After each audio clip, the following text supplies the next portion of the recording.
ನಮಸ್ಕಾರ ಸ್ನೇಹಿತರೆ. KEL land survey ಹುದ್ದೆಗಳಿಗೆ ಫಿಸಿಕ್ಸ್ ನ ತಗೊಂಡಿದ್ದೀನಿ. ಲಾಸ್ಟ್ ವಿಡಿಯೋ ಅನ್ಕೋಬಹುದು ಇದು, ಯಾಕಂದ್ರೆ ಲೈಟ್ ಬಗ್ಗೆ ನೋಡಿ. ಫಿಸಿಕ್ಸ್ ಅಲ್ಲಿ ನಿಮ್ಗೆ ಏನ್ ಸಿಲೆಬಸ್ ಇದೆ ಎಲ್ಲ ಕಂಪ್ಲೀಟ್ ಮಾಡಿದ್ವಿ. ಇದೆಲ್ಲ ಲೈಟ್ ಒಂದಿತ್ತು. ಲೈಟ್ ಅಲ್ಲಿ ತುಂಬಾ ಡೀಟೇಲ್ ಇದೆ ನೋಡಿ, ಎಷ್ಟು ಸಿಲೆಬಸ್ ಇದೆ ಇದರಲ್ಲಿ. ಮೋಸ್ಟ್ ಇಂಪಾರ್ಟೆಂಟ್ ಎಲ್ಲ ನಾನು ಹೇಳ್ತಾ ಹೋಗ್ತೀನಿ. ಅಪ್ಲಿಕೇಶನ್ಸ್ ಬಗ್ಗೆ ಇದರಲ್ಲಿ ನಿಮ್ಗೆ ಹೆಚ್ಚಾಗಿ ಕೇಳ್ತಾನೆ. ರಾಮನ್ ಎಫೆಕ್ಟ್ ಬಗ್ಗೆ ಕೇಳ್ಬೋದು ನಿಮ್ಗೆ. ಒಂದಷ್ಟು ಇಂಪಾರ್ಟೆಂಟ್ ಇದೆ, ಅದನ್ನ ಏನ್ ಸಿಲೆಬಸ್ ಏನಿದೆ ಅದಷ್ಟು ಕವರ್ ಮಾಡಿದ್ದೀನಿ. ಮಯೋಪಿಯಾ, ಹೈಪರ್ಮೆಟ್ರೋಪಿಯಾ ಅಂದ್ರೆ ಏನು, ಲಾಂಗ್ ಸೈಟ್ ಡಿಸ್ನೆಸ್ ಅಂತ ಕರಿತೀವಿ, ಶಾರ್ಟ್ ಸೈಟ್ನೆಸ್ ಅಂತ ಕರಿತೀವಿ. ಸೊ ಇವನ್ನೆಲ್ಲ ಒಂದಷ್ಟು ಕೇಳ್ತಾನೆ, ಡೀಟೇಲ್ ಆಗಿ ಸ್ಟಡಿ ಮಾಡೋಣ. ಇವೆಲ್ಲ ನಾವು ಮಾಡಿರ್ತಕ್ಕಂಥದ್ದು ಪೇಪರ್ 2ಗೆ ಸಂಬಂಧಪಟ್ಟಂತೆ ಸಪರೇಟ್ ನಿಮಗೆ ಪ್ಲೇ ಲಿಸ್ಟ್ ಇದೆ. ಅಲ್ಲಿ ನಿಮಗೆ ಲ್ಯಾಂಡ್ ಸರ್ವೆಗೆ ಸಂಬಂಧಪಟ್ಟಂತೆ ಜಿಯೋಗ್ರಫಿ, ಓಕೆ, ಮತ್ತೆ physics, modern method of surveying already ಇದೆ. ಇದರ PDF ಆಲ್ರೆಡಿ ನಾವು ಕೊಡ್ತಾ ಇದೀವಿ. Chapter wise MCQ with theory class. Physics and geography, okay, ಎರಡು ಒಂದೇ PDF ಅಲ್ಲಿ ಸಿಕ್ಬಿಡುತ್ತೆ ನಿಮಗೆ. ಯಾಕಂದ್ರೆ 10% ಪ್ಲಸ್ 10% ಇದೆ. ಓಕೆ, ಬೇಕಂದ್ರೆ ತಗೋಬಹುದು. ಇದಕ್ಕೆ 200 ರೂಪೀಸ್ ಆಗುತ್ತೆ ವಿತ್ ಟ್ಯಾಕ್ಸ್ ಸೇರಿ. ಓಕೆ, ಇನ್ನು modern method of serving chapter wise MCQ with theory ಇದೆ. ಕಂಪ್ಲೀಟ್ ಸಿಲೆಬಸ್ ಕವರ್ ಇದೆ. ಇದು ಕೂಡ ಇದ್ರಲ್ಲಿ ಆಲ್ರೆಡಿ ವಿಡಿಯೋ ಸರಿ ಸ್ಟಾರ್ಟ್ ಮಾಡಿದ್ವಿ. ಇದೇ ಪ್ಲೇ ಲಿಸ್ಟ್ ಅಲ್ಲಿ ಸಿಗುತ್ತೆ ನಿಮಗೆ. ಓಕೆ, 2 ಕ್ಲಾಸ್ ಆಗಿದೆ ಆಲ್ರೆಡಿ. ಇದು ಬೇಕು ಅಂದ್ರೆ ಅಷ್ಟೇ 200 ರೂಪೀಸ್ ಆಗುತ್ತೆ. ಬೇಕಂದ್ರೆ ಪರ್ಚೇಸ್ ಮಾಡ್ಬೋದು. ಹೆಂಗೆ ಸರ್ ತಗೊಳ್ಳೋದು? ನಾನು ನಿಮಗೆ ಡಿಸ್ಕ್ರಿಪ್ಷನ್ ಬಾಕ್ಸ್ ಅಲ್ಲಿ ನಮ್ಮ ಬ್ಯಾಂಕ್ ಡೀಟೇಲ್ಸ್ ಕೊಟ್ಟಿರ್ತೀವಿ. ನಮ್ಮ ವಾಟ್ಸಪ್ ಅಥವಾ ನೀವು ಇಮೇಲ್ ಐಡಿಗೆ ನೀವು ಸ್ಕ್ರೀನ್ಶಾಟ್ ಪೇಮೆಂಟ್ ಮಾಡಿ ಹಾಕಿದ್ರೆ ಏನಿಲ್ಲ, ನಿಮ್ಮ ಗೂಗಲ್ ಪೇ ಅಥವಾ ಫೋನ್ ಪೇಗೆ ಹೋಗಿ ಬ್ಯಾಂಕ್ ಟ್ರಾನ್ಸ್ಫರ್ ಆಪ್ಷನ್ಸ್ ಇರುತ್ತೆ. ಆ ಬ್ಯಾಂಕ್ ಟ್ರಾನ್ಸ್ಫರ್ ಆಪ್ಷನ್ಗಳಿಂದ ನೀವು ಹೋಗಿ ನೀವು ಇದನ್ನ ಫಿಲ್ ಮಾಡಿ ಟ್ರಾನ್ಸ್ಫರ್ ಮಾಡಿ ಸ್ಕ್ರೀನ್ಶಾಟ್ ಕಳಿಸಿ ನಿಮ್ಮ ಇಮೇಲ್ ಐಡಿ ಕೊಟ್ಟರೆ ಇಮೇಲ್ ಐಡಿ ಕಳಿಸ್ಕೊಡ್ತೀವಿ. ಡಿಸ್ಕ್ರಿಪ್ಷನ್ ಬಾಕ್ಸಲ್ಲಿ ಲಿಂಕ್ ಇರುತ್ತೆ, ಇದು ಕೆಳಗಡೆ ಹಾಕಿರ್ತೀನಿ. ಪ್ಲೇಲಿಸ್ಟ್ ಲಿಂಕ್ ಹಾಕಿರ್ತೀನಿ. ವಿಡಿಯೋಸ್ ಚೆಕ್ಔಟ್ ಮಾಡಿ, ಪ್ರೀವಿಯಸ್ ವಿಡಿಯೋಸ್ ನೋಡಬೇಕು ಅಂದರೆ ನಮ್ಮ ಟೆಲಿಗ್ರಾಮ್, ಇನ್ಸ್ಟಾಗ್ರಾಮ್ ಫಾಲೋ ಮಾಡೋದನ್ನ ಮಾಡಿ ಸ್ನೇಹಿತರೆ. ಸೊ ಬನ್ನಿ ಹಾಗಾದ್ರೆ ಲೈಟ್ ಬಗ್ಗೆ ಡಿಸ್ಕಸ್ ಮಾಡಿ. ನೋಡಿ, ಇದು ಕನ್ನಡ ಇಂಗ್ಲೀಷ್ ತುಂಬಾ ಜನ ಸರ್ ಇಂಗ್ಲೀಷ್ ಬೇಕು ನಾನು ಹೇಳ್ತಾ ಇದ್ದೀನಿ ಸರ್. ಇಲ್ಲಿ ನೋಡಿ, ಇಲ್ಲೆಲ್ಲ ನೀವು ನೋಡ್ಬೋದು, ಇಂಗ್ಲೀಷಲ್ಲೂ ಕೂಡ ಕೊಟ್ಟಿರ್ತೀವಿ ಎಲ್ಲ. ಎಂದಿಗೆ ಟೆಕ್ನಿಕಲ್ ವರ್ಡ್ಸ್ ಎಲ್ಲ ಇಂಗ್ಲೀಷಲ್ಲಿ ಇರುತ್ತೆ. ಕನ್ನಡದಲ್ಲಿ ಯಾಕಂದ್ರೆ ಅವಾಗ PUC ಇತ್ತು, ಅವಾಗ ಮಾಡಿದ್ದು ಇದು. ಸೊ ಆ ಟೈಮಲ್ಲಿ ಹಾಗಾಗಿ ಕನ್ನಡ ಮತ್ತು ಇಂಗ್ಲೀಷ್ ಎರಡರಲ್ಲೂ ನಿಮ್ಗೆ ಇರುತ್ತೆ. ಬಟ್ ಮ್ಯಾಕ್ಸಿಮಮ್ ಪರ್ಸೆಂಟೇಜ್ ನಿಮಗೆ ಕನ್ನಡದಲ್ಲಿ ಇರುತ್ತೆ. ಇಂಗ್ಲೀಷು ಟೆಕ್ನಿಕಲ್ ವರ್ಡ್ಸ್ ಎಲ್ಲ ಕೊಟ್ಟಿರ್ತೀವಿ. ಓಕೆ, ಈ ವಿಡಿಯೋ ನೋಡಿದ್ರೆ ನಿಮ್ಗೆ ಗೊತ್ತಾಗುತ್ತೆ ಎಷ್ಟು ಇಂಗ್ಲೀಷ್ ಇದೆ, ಏನು ನಾವು ಇಂಗ್ಲೀಷಲ್ಲಿ ಹೇಳ್ತಾ ಇರ್ತೀವಿ, ಎಲ್ಲ ಗೊತ್ತಾಗುತ್ತೆ ನಿಮಗೆ. ಸೊ ಲೈಟ್ ಅಂದ್ರೇನು? ನಮ್ಮ ಮಾನವ ಕಣ್ಣಿಗೆ ಏನ್ ಕಾಣುತ್ತೆ sir? Energy. It is a form of energy. ಒಂದು ಲೈಟ್ ನಿಮಗೆ ಎಲೆಕ್ಟ್ರೋಮ್ಯಾಗ್ನೆಟಿಕ್ ವೇವ್ ತರ ಹೋಗ್ತಾ ಇರುತ್ತೆ. ಅದ್ರಲ್ಲಿ ಬೇರೆ ಬೇರೆ ಕಲರ್ಸ್ ಇರ್ತವೆ. ಒಂದು ಶಕ್ತಿಯ ರೂಪ. It is a form of energy ಅಂತ ಕರಿತೀವಿ. ಸೌರಶಕ್ತಿ ಉದಾಹರಣೆ ತಗೋಬಹುದು ನಿಮಗೆ, ಅಲ್ವಾ? ಸೋಲಾರ್ ತಗೋಬಹುದು. So the radiation of lights ನಮ್ಮ ಕಣ್ಣು ಕಾಣ್ತಕ್ಕಂಥದ್ದು ಏನಿದೆ, ಅದರ ಒಂದು ಬೆಳಕಿನ ವೇಗ ಆಸ್ ಎ ವ್ಯಾಕ್ಯೂಮ್ ಅಥವಾ ನಿರ್ವಾತ ಅಂತ ತಗೊಂಡಾಗ 3 × 10⁸ ಮೀಟರ್ ಪರ್ ಸೆಕೆಂಡ್ ಇರುತ್ತೆ. ಇಲ್ಲಿ ಕೊಟ್ಟಿದ್ದೀನಿ 3 × 10⁸ ಮೀಟರ್ ಪರ್ ಸೆಕೆಂಡ್ ಇರುತ್ತೆ. ಯಾವುದೇ ಲೈಟು ಭೂಮಿಗೆ ತಲುಪಬೇಕು ಅಂದ್ರೆ ಸೂರ್ಯನಿಂದ, ಈಗ ಸೂರ್ಯನ ಬೆಳಕಿದೆ ಅಲ್ವಾ, 8 ನಿಮಿಷ 9 ಸೆಕೆಂಡ್ಗಳು ತಗೊಳ್ಕೊಳ್ಳುತ್ತೆ. ಎಷ್ಟು ಸರ್? 8 ನಿಮಿಷ 9 ಅಲ್ಲ, 19 ಸೆಕೆಂಡ್ ಇರಬೇಕಿದ್ ನೋಡಿ, 19 ಸೆಕೆಂಡ್ ತಗೊಳುತ್ತೆ. ಅದೇ ನಮಗೆ ಈಗ ಲೈಟು ಮೂನ್ ರಾತ್ರಿ ಹೊತ್ತು ಚಂದ್ರನಿಂದ ಬೆಳಕು ಬರ್ತಾ ಇರುತ್ತಲ್ಲ, ಚಂದ್ರನ ಬೆಳಕು ಹುಣ್ಣಿಮೆ ರಿಫ್ಲೆಕ್ಷನ್ ಆಗೋದಲ್ವಾ, ಚಂದ್ರನಿಂದ ರಿಫ್ಲೆಕ್ಟ್ ಆಗಿ ಬರೋದು. ಅದಕ್ಕೆ 1.28 ಸೆಕೆಂಡ್ ತಗೊಳುತ್ತೆ ಭೂಮಿಗೆ ಬಂದು ಸೇರಬೇಕು ಅಂದ್ರೆ. ಓಕೆ, ಈ ಬೆಳಕಿನ ವೇಗವನ್ನ 1862ರಲ್ಲಿ ಆಲ್ಬರ್ಟ್ ಮೈಕಲ್ಸನ್ ಎಂಬುವರು ಬೆಳಕಿನ ವೇಗವನ್ನ ಕಂಡಿರ್ತಾರೆ. ಅದರ ಮೇಲೆ ಆಲ್ಬರ್ಟ್ ಐನ್ಸ್ಟೈನ್ ಸಾಪೇಕ್ಷವಾದ ಸಿದ್ಧಾಂತವನ್ನ ಮಂಡಿಸ್ತಾರೆ. ಇನ್ನು ಬೆಳಕು ಅಲೆಗಳ ರೂಪದಲ್ಲಿ ಹೋಗುತ್ತೆ ಅಂತ ಹೇಳ್ತಕ್ಕಂಥದ್ದು ಕ್ರಿಸ್ಟಿಯನ್ ಹೈಗನ್ಸ್ ಅಂತ ವಿಜ್ಞಾನಿ. ಓಕೆ, ಅಲೆಗಳ ರೂಪದಲ್ಲಿ ಫಾರ್ಮ್ ಆಫ್ ವೇವ್ ಹೋಗುತ್ತೆ ಅಂತ, ಟ್ರಾನ್ಸ್ವರ್ಸ್ ವೇವ್ ಅಂತ, it is A transfer wave ಅಂತ ಕರಿತೀವಿ ಇಂಗ್ಲಿಷಲ್ಲಿ. ಆ ರೀತಿ ಹೋಗುತ್ತೆ ಅಂತಕ್ಕಂಥದ್ದು ಇದು ಬೇಸಿಕ್ ಥಿಂಗ್ಸ್.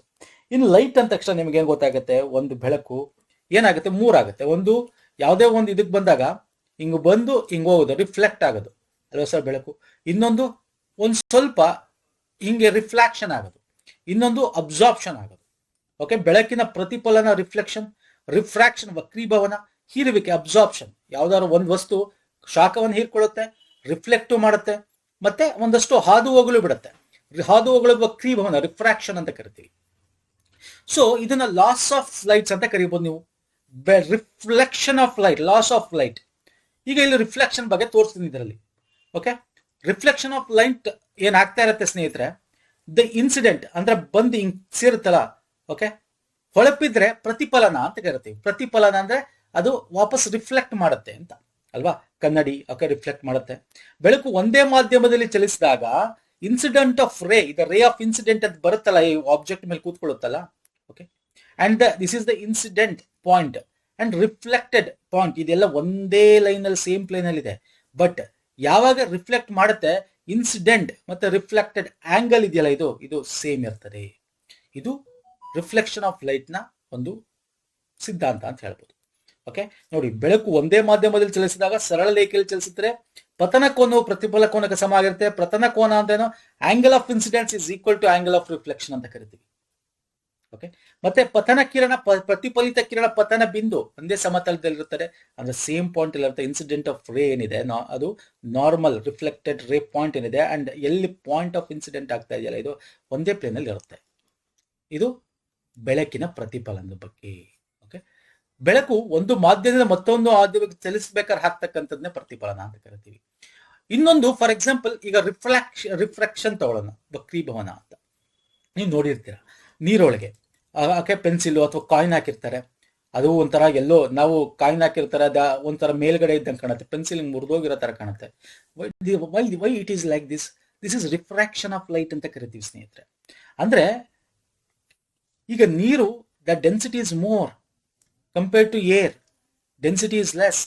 ಡೆನ್ಸಿಟಿ ಅಂತ ಅಂದ್ರೆ ಸಾಂದ್ರತೆ ಕಡಿಮೆ, ಕಡಿಮೆ ಸಾಂದ್ರತೆ density. Air, water more density, more density. ಯಾವಾಗ ಈ ತರ ಇರುತ್ತೆ, ನೀವು ಮೇಲ್ಗಡೆಯಿಂದ ನೋಡ್ತಾ ಇರ್ತೀರಾ, ಲೈಟು ಕಡಿಮೆ ಡೆನ್ಸಿಟಿಯಿಂದ less density to more density, ಬೇರೆ ಬೇರೆ ಮೀಡಿಯಂ ಆಫ್ ಇದು ಟ್ರಾವೆಲ್ ಮಾಡಿದಾಗ, air is different medium, water is different medium ಅಲ್ವಾ ಸರ್. ಟ್ರಾವೆಲ್ ಮಾಡಿದಾಗ ಏನಾಗುತ್ತೆ, ಕಡಿಮೆ ಸಾಂದ್ರತೆಯಿಂದ ಲೆಸ್ ಡೆನ್ಸಿಟಿಯಿಂದ ಮೋರ್ ಡೆನ್ಸಿಟಿ ಟ್ರಾವೆಲ್ ಮಾಡಿದಾಗ ಇದು ಒಳಗಿರೋ ವಸ್ತು ನಮಗೆ ತುಂಬಾ ಹತ್ತಿರದಲ್ಲಿ ಕಾಣುತ್ತೆ. ಓಕೆ, ನಾನು ಹೇಳ್ತೀನಿ ಇದೆಲ್ಲ ಹೆಂಗೆ ಎಲ್ಲೆಲ್ಲಿ ಕೇಳ್ತಾನೆ ಅಂತ. ಅದೇ ಈಗ ಫಾರ್ ಎಕ್ಸಾಂಪಲ್ ಇಲ್ಲೊಂದು ಮೀನ್ ಇದೆ ಅಂತ ಇಟ್ಕೊಳ್ಳಿ, ನೀವು ನೋಡ್ತೀರಾ, ನಿಮ್ಗೆ ಮೀನು ದೂರದಲ್ಲಿ ಇರುತ್ತೆ ಬಟ್ ಹತ್ತಿರದಲ್ಲಿ ಕಾಣುತ್ತೆ ನಿಮ್ಗೆ ದಡದಲ್ಲಿ ನಿಂತ್ಕೊಂಡು ನೋಡಿದ್ರೆ. ಅದೇ ಈ ಮೀನು ನಿಮ್ಮನ್ನು ನೋಡ್ತಾ ಇದ್ರೆ ನೀವು ದೂರದಲ್ಲಿ, ಯಾಕಂದ್ರೆ this is light is going from here to here reflect ಆಗಿ. ಅವಾಗ ಹೆಚ್ಚು ಸಾಂದ್ರತೆಯಿಂದ ಕಡಿಮೆ ಸಾಂದ್ರತೆ, ಮೋರ್ ಡೆನ್ಸಿಟಿ ಟು ಲೆಸ್ ಡೆನ್ಸಿಟಿಗೆ ಹೋದಾಗ ಈ ಮೀನು ನಿಮ್ಮನ್ನ ನೋಡಿದಾಗ ತುಂಬಾ ದೂರದಲ್ಲಿ ಇರೋ ಕಾಣುತ್ತೆ, ಬಟ್ ನೀವು ಇಲ್ಲಿ ದಡದಲ್ಲಿ ಹತ್ತಿರದಲ್ಲಿ ಇರ್ತೀರ. This is very important. Okay, ಅದೇ same air to air, water to water, ನೀವು ವಾಟರ್ ಒಳಗೆ ಇರಿ, ವಾಟರ್ ಒಳಗೆ ನೀವು ಇರಿ, ಯಾರೋ ಮ್ಯಾನ್ ಅಂಡ್ ಫಿಶ್, ಆಗ ನೀವು ಇಬ್ರು ನೋಡ್ಕೊಳ್ಳಿ ಸೇಮ್ ಅಲ್ಲೇ ಇರ್ತೀರಾ, ದೇರ್ ಇಸ್ ನೋ ಡಿಫರೆನ್ಸ್. ಹಂಗೆ ಏರ್ ಹೊರಗಡೆ ಗಾಳಿ ಬಂದ ಗಾಳಿಯಲ್ಲಿ ನೋಡಿದಾಗ ಸೇಮ್, ದೇರ್ ಇಸ್ ನೋ ವ್ಯತ್ಯಾಸ, ಡಿಫ್ರೆನ್ಸಸ್ ಇರುತ್ತೆ. ಓಕೆ, ಇದು ಗೊತ್ತಾಗ್ತಿದೆಯಲ್ಲ. ಸೊ ಇದು ಅಪ್ಲಿಕೇಶನ್ ನಾವೆಲ್ಲಿ ನೋಡ್ತೀವಿ, ಎಲ್ಲೆಲ್ಲಿ ನೋಡ್ತೀವಿ, ಈ ತರ ಓರೆಯಾಗಿ ನೀರಿನಲ್ಲಿ ಮುಳುಗಿದ ಪೆನ್ಸಿಲ್ ತುಂಡೇರಿಸಿದಂತೆ ಕಾಣ್ತಾ ಇದೆ ಅಲ್ವಾ ಸರ್. ನೀರಿನಲ್ಲಿ ಮುಳುಗಿರುವ ಒಂದು ನಾಣ್ಯ ತನ್ನ ಮೂಲ ಸ್ಥಾನಕ್ಕಿಂತ ಎತ್ತರದಲ್ಲಿ ಇಲ್ಲಿ ಇದಕ್ಕಿಂತ ಮೇಲ್ಗಡೆ ಇದ್ದಂಗೆ ಕಾಣುತ್ತೆ. ಮೀನಿನ ಉದಾಹರಣೆ ಕೊಟ್ಟೆ, ಅದು ಕೂಡ ಇಲ್ಲಿ ಕೊಟ್ಟಿದ್ದೀನಿ, ಇಂಗ್ಲಿಷಲ್ಲೂ ಇದೆ, ನೀವು ನೋಡಿಟ್ಟು ವರಿ, ಇಲ್ಲಿ ಮೀನು ನೋಡಿ ಇಂಗ್ಲಿಷ್ ಇದೆ. Reflection of light, the reflection of light when it passes from the fast medium to slow medium bends the light right towards the normal to the boundary between the two media. ಇದನ್ನ ನಿಮಗೆ explain ಮಾಡಿದ್ದು. ಹೆಂಗೆ explain ಮಾಡಿದೆ? Because of density ಮೇಲೆ explain ಮಾಡಿದೆ. ಅರ್ಥ ಆಗ್ತಿದೆಯಲ್ಲ. ನಿಂಬೆ ಹಣ್ಣು, ಕಾಯಿನು ಏನೇ ತಗೊಳ್ಳಿ, yes sir, water is more density, ಸಾಂದ್ರತೆ ಜಾಸ್ತಿ. Fine sir. ಈಗ ಲಾ ಆಫ್ ರಿಫ್ಲೆಕ್ಷನ್ ಬಂದ್ರೆ ಅದನ್ನ ನಾವು ಸ್ನೆಲ್ಸ್ ಲಾ ಅಂತ ಕೂಡ ಕರಿತೀವಿ. The incident ray and refracted ray and a normal to the interface of the two transparent media at the point of incident are lie in the same plane. Again, this is the point of incident. ಇದು ಹಿಂಗೂ ಬರುತ್ತೆ, ಇದು ಹಿಂಗ್ ಹೋಗುತ್ತೆ, this is the same point ಅಲ್ಲಿ ಇರುತ್ತೆ.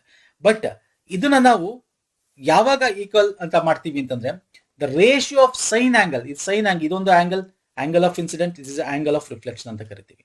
ಹೌದು sir. Okay, ಅರ್ಥ ಆಗ್ತಿಲ್ಲ? Angle of incidence, angle of reflection ಅಂತ ಕರಿತೀವಿ. The ratio of sine of the angle of incidence to the sine of angle of reflection is constant for the light of the given color and for the given pair of media. This law is known as Snell's law. Snell's law definition ಕೇಳಬಹುದು. Okay, sin theta incident, sin theta reflection is always constant. ಅವಾಗ ಏನಾಗುತ್ತೆ? sin theta incident divided by sin theta reflection r is equal to constant ಅಂತ ಬರೀತೀವಿ. Okay, this is the Snell's law ಹೇಳ್ತಕ್ಕಂಥದ್ದು. Fine sir, ಅರ್ಥ ಆಗ್ತಿಲ್ಲ ಹೇಳ್ತಾರೆ ನಾನು. ಅಂದ್ರೆ the one with the larger refractive index is optically denser medium than the other medium of lower refractive index is, ಇದನ್ನ reflection index ಅಂತೀವಿ. ನಾನು ಇನ್ನೊಂದು ಕಡೆ ತೋರಿಸ್ತೀನಿ, ಇಲ್ಲಿ ನೋಡಿ. ಸ್ಕೇಲ್ಸ್ ಲಾ, ಸ್ನೆಲ್ಸ್ ಲಾದಲ್ಲಿ ನಾವು ವಕ್ರೀಭವನ ಸೂಚ್ಯಾಂಕ, ರಿಫ್ರಾಕ್ಟಿವ್ ಇಂಡೆಕ್ಸ್ ಅಂತ ಕರಿತೀವಿ. ರಿಫ್ರಾಕ್ಟಿವ್ ಇಂಡೆಕ್ಸ್ ಅಂತ ಹೆಂಗೆ ಇದು ವೇರಿ ಆಗುತ್ತೆ ಅಂದ್ರ, ಇನ್ಸಿಡೆಂಟ್ ಏನ್ ಲೈಟ್ ಬರುತ್ತೆ ಸ್ನೇಹಿತರೆ, ರಿಫ್ರಾಕ್ಟ್ ಆಗುತ್ತೆ. ಇಟ್ ಡಿಪೆಂಡ್ ಮೀಡಿಯಂ ಆಫ್ ಇದು ಮೇಲೆ ಡಿಪೆಂಡ್ ಆಗುತ್ತೆ. ಈಗ ನಾನು ನಿಮ್ಗೆ ಹೇಳಿದೆ ಏರ್ ವಾಟರ್ ಇಸ್ ಡಿಫರೆಂಟ್.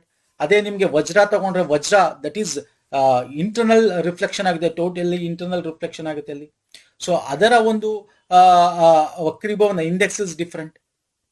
ಹೇಳ್ತಾ ಇದ್ದೀನಲ್ಲ, 2.4 ಇದೆ, ನೀರು ನೋಡಿ 1.33 ಇದೆ.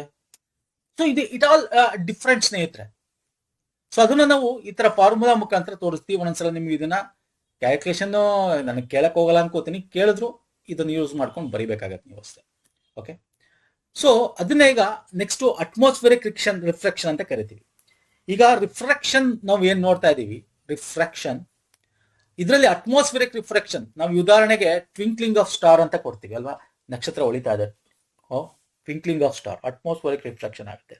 ಹೆಂಗಾಗುತ್ತೆ ಇದು ಅಂದ್ರೆ, ಈಗ ನೋಡಿ ಯಾವ್ದಾದ್ರು ಒಂದು ಬಲೂನ್, ಏರ್ ಬಲೂನ್ ಇರುತ್ತೆ ಅಂತ ಇಟ್ಕೊಳ್ಳಿ, ಇಲ್ಲಿ ಬೆಂಕಿ ಉರಿತಾ ಇರುತ್ತೆ, ಇಲ್ಲಿರ್ತಕ್ಕಂಥ ಒಂದು ಏರ್ ಏನಿದೆ medium, okay, physical condition, it is less dense ಇರುತ್ತೆ. ಯಾಕಂದ್ರೆ ಯಾವಾಗ ಹೀಟ್ ಜಾಸ್ತಿ ಆಗುತ್ತೆ ಅದರಲ್ಲಿ ಇರ್ತಕ್ಕಂಥ ಕಣಗಳು ದೂರ ದೂರ ಇರುತ್ತೆ, ಲೆಸ್ ಡೆನ್ಸ್ ಆಗುತ್ತೆ, ಸಾಂದ್ರತೆ ಕಮ್ಮಿ. ಇದ್ರ ಮೇಲಿರ್ತಕ್ಕಂಥ ಏರ್ ಕೂಲ್ ಆಗಿರುತ್ತೆ. ಅಂದ್ರಾಗ ಇದು ಉರಿತಾ ಇದೆ ಅಂದಾಗ ನೀವು ನೋಡಿರ್ತೀರಾ, ದೂರದಿಂದ ಎಲ್ಲರೂ ಬೆಂಕಿ ಉರಿತಾ ಅದ್ರ ಮೇಲ್ಗಡೆ ಒಂಥರ ಹಿಂಗೆ ಅಳ್ಳಾಡ್ತಾ ಇರತ್ತೆ, ಒಂಥರ ಏರು ಹಿಂಗೆ ಓಬಲ್ ಆಗ್ತಾ ಇರತ್ತೆ. It will be not be stationary. Okay, ಅರ್ಥ ಆಗ್ತಿದೆ ನಾನು ಹೇಳ್ತಾ ಇರೋದು. So in the same way, okay, and ಇದು ರಿಫ್ಲೆಕ್ಟ್ ಆಗ್ತಾ ಇರೋದ್ರಿಂದ ಕಾರಣ ಹೆಂಗ್ ರಿಫ್ಲೆಕ್ಟ್ ಆಗುತ್ತೆ, ಕಣಗಳು, ಓಕೆ, ಕಣಗಳು ಅಂತ ಹೇಳ್ತೀವಿ ನಾವು. ಕಣಗಳು ಅಂದ್ರೆ molecules. Okay, the hotter air is lighter dense than the cooler air above it, ಅಲ್ವಾ sir, and has a refractive index slightly less than that of the cooler air. ಅದರ ರಿಫ್ರಾಕ್ಟಿವ್ ಇಂಡೆಕ್ಸ್ ಕಮ್ಮಿ ಇರುತ್ತೆ.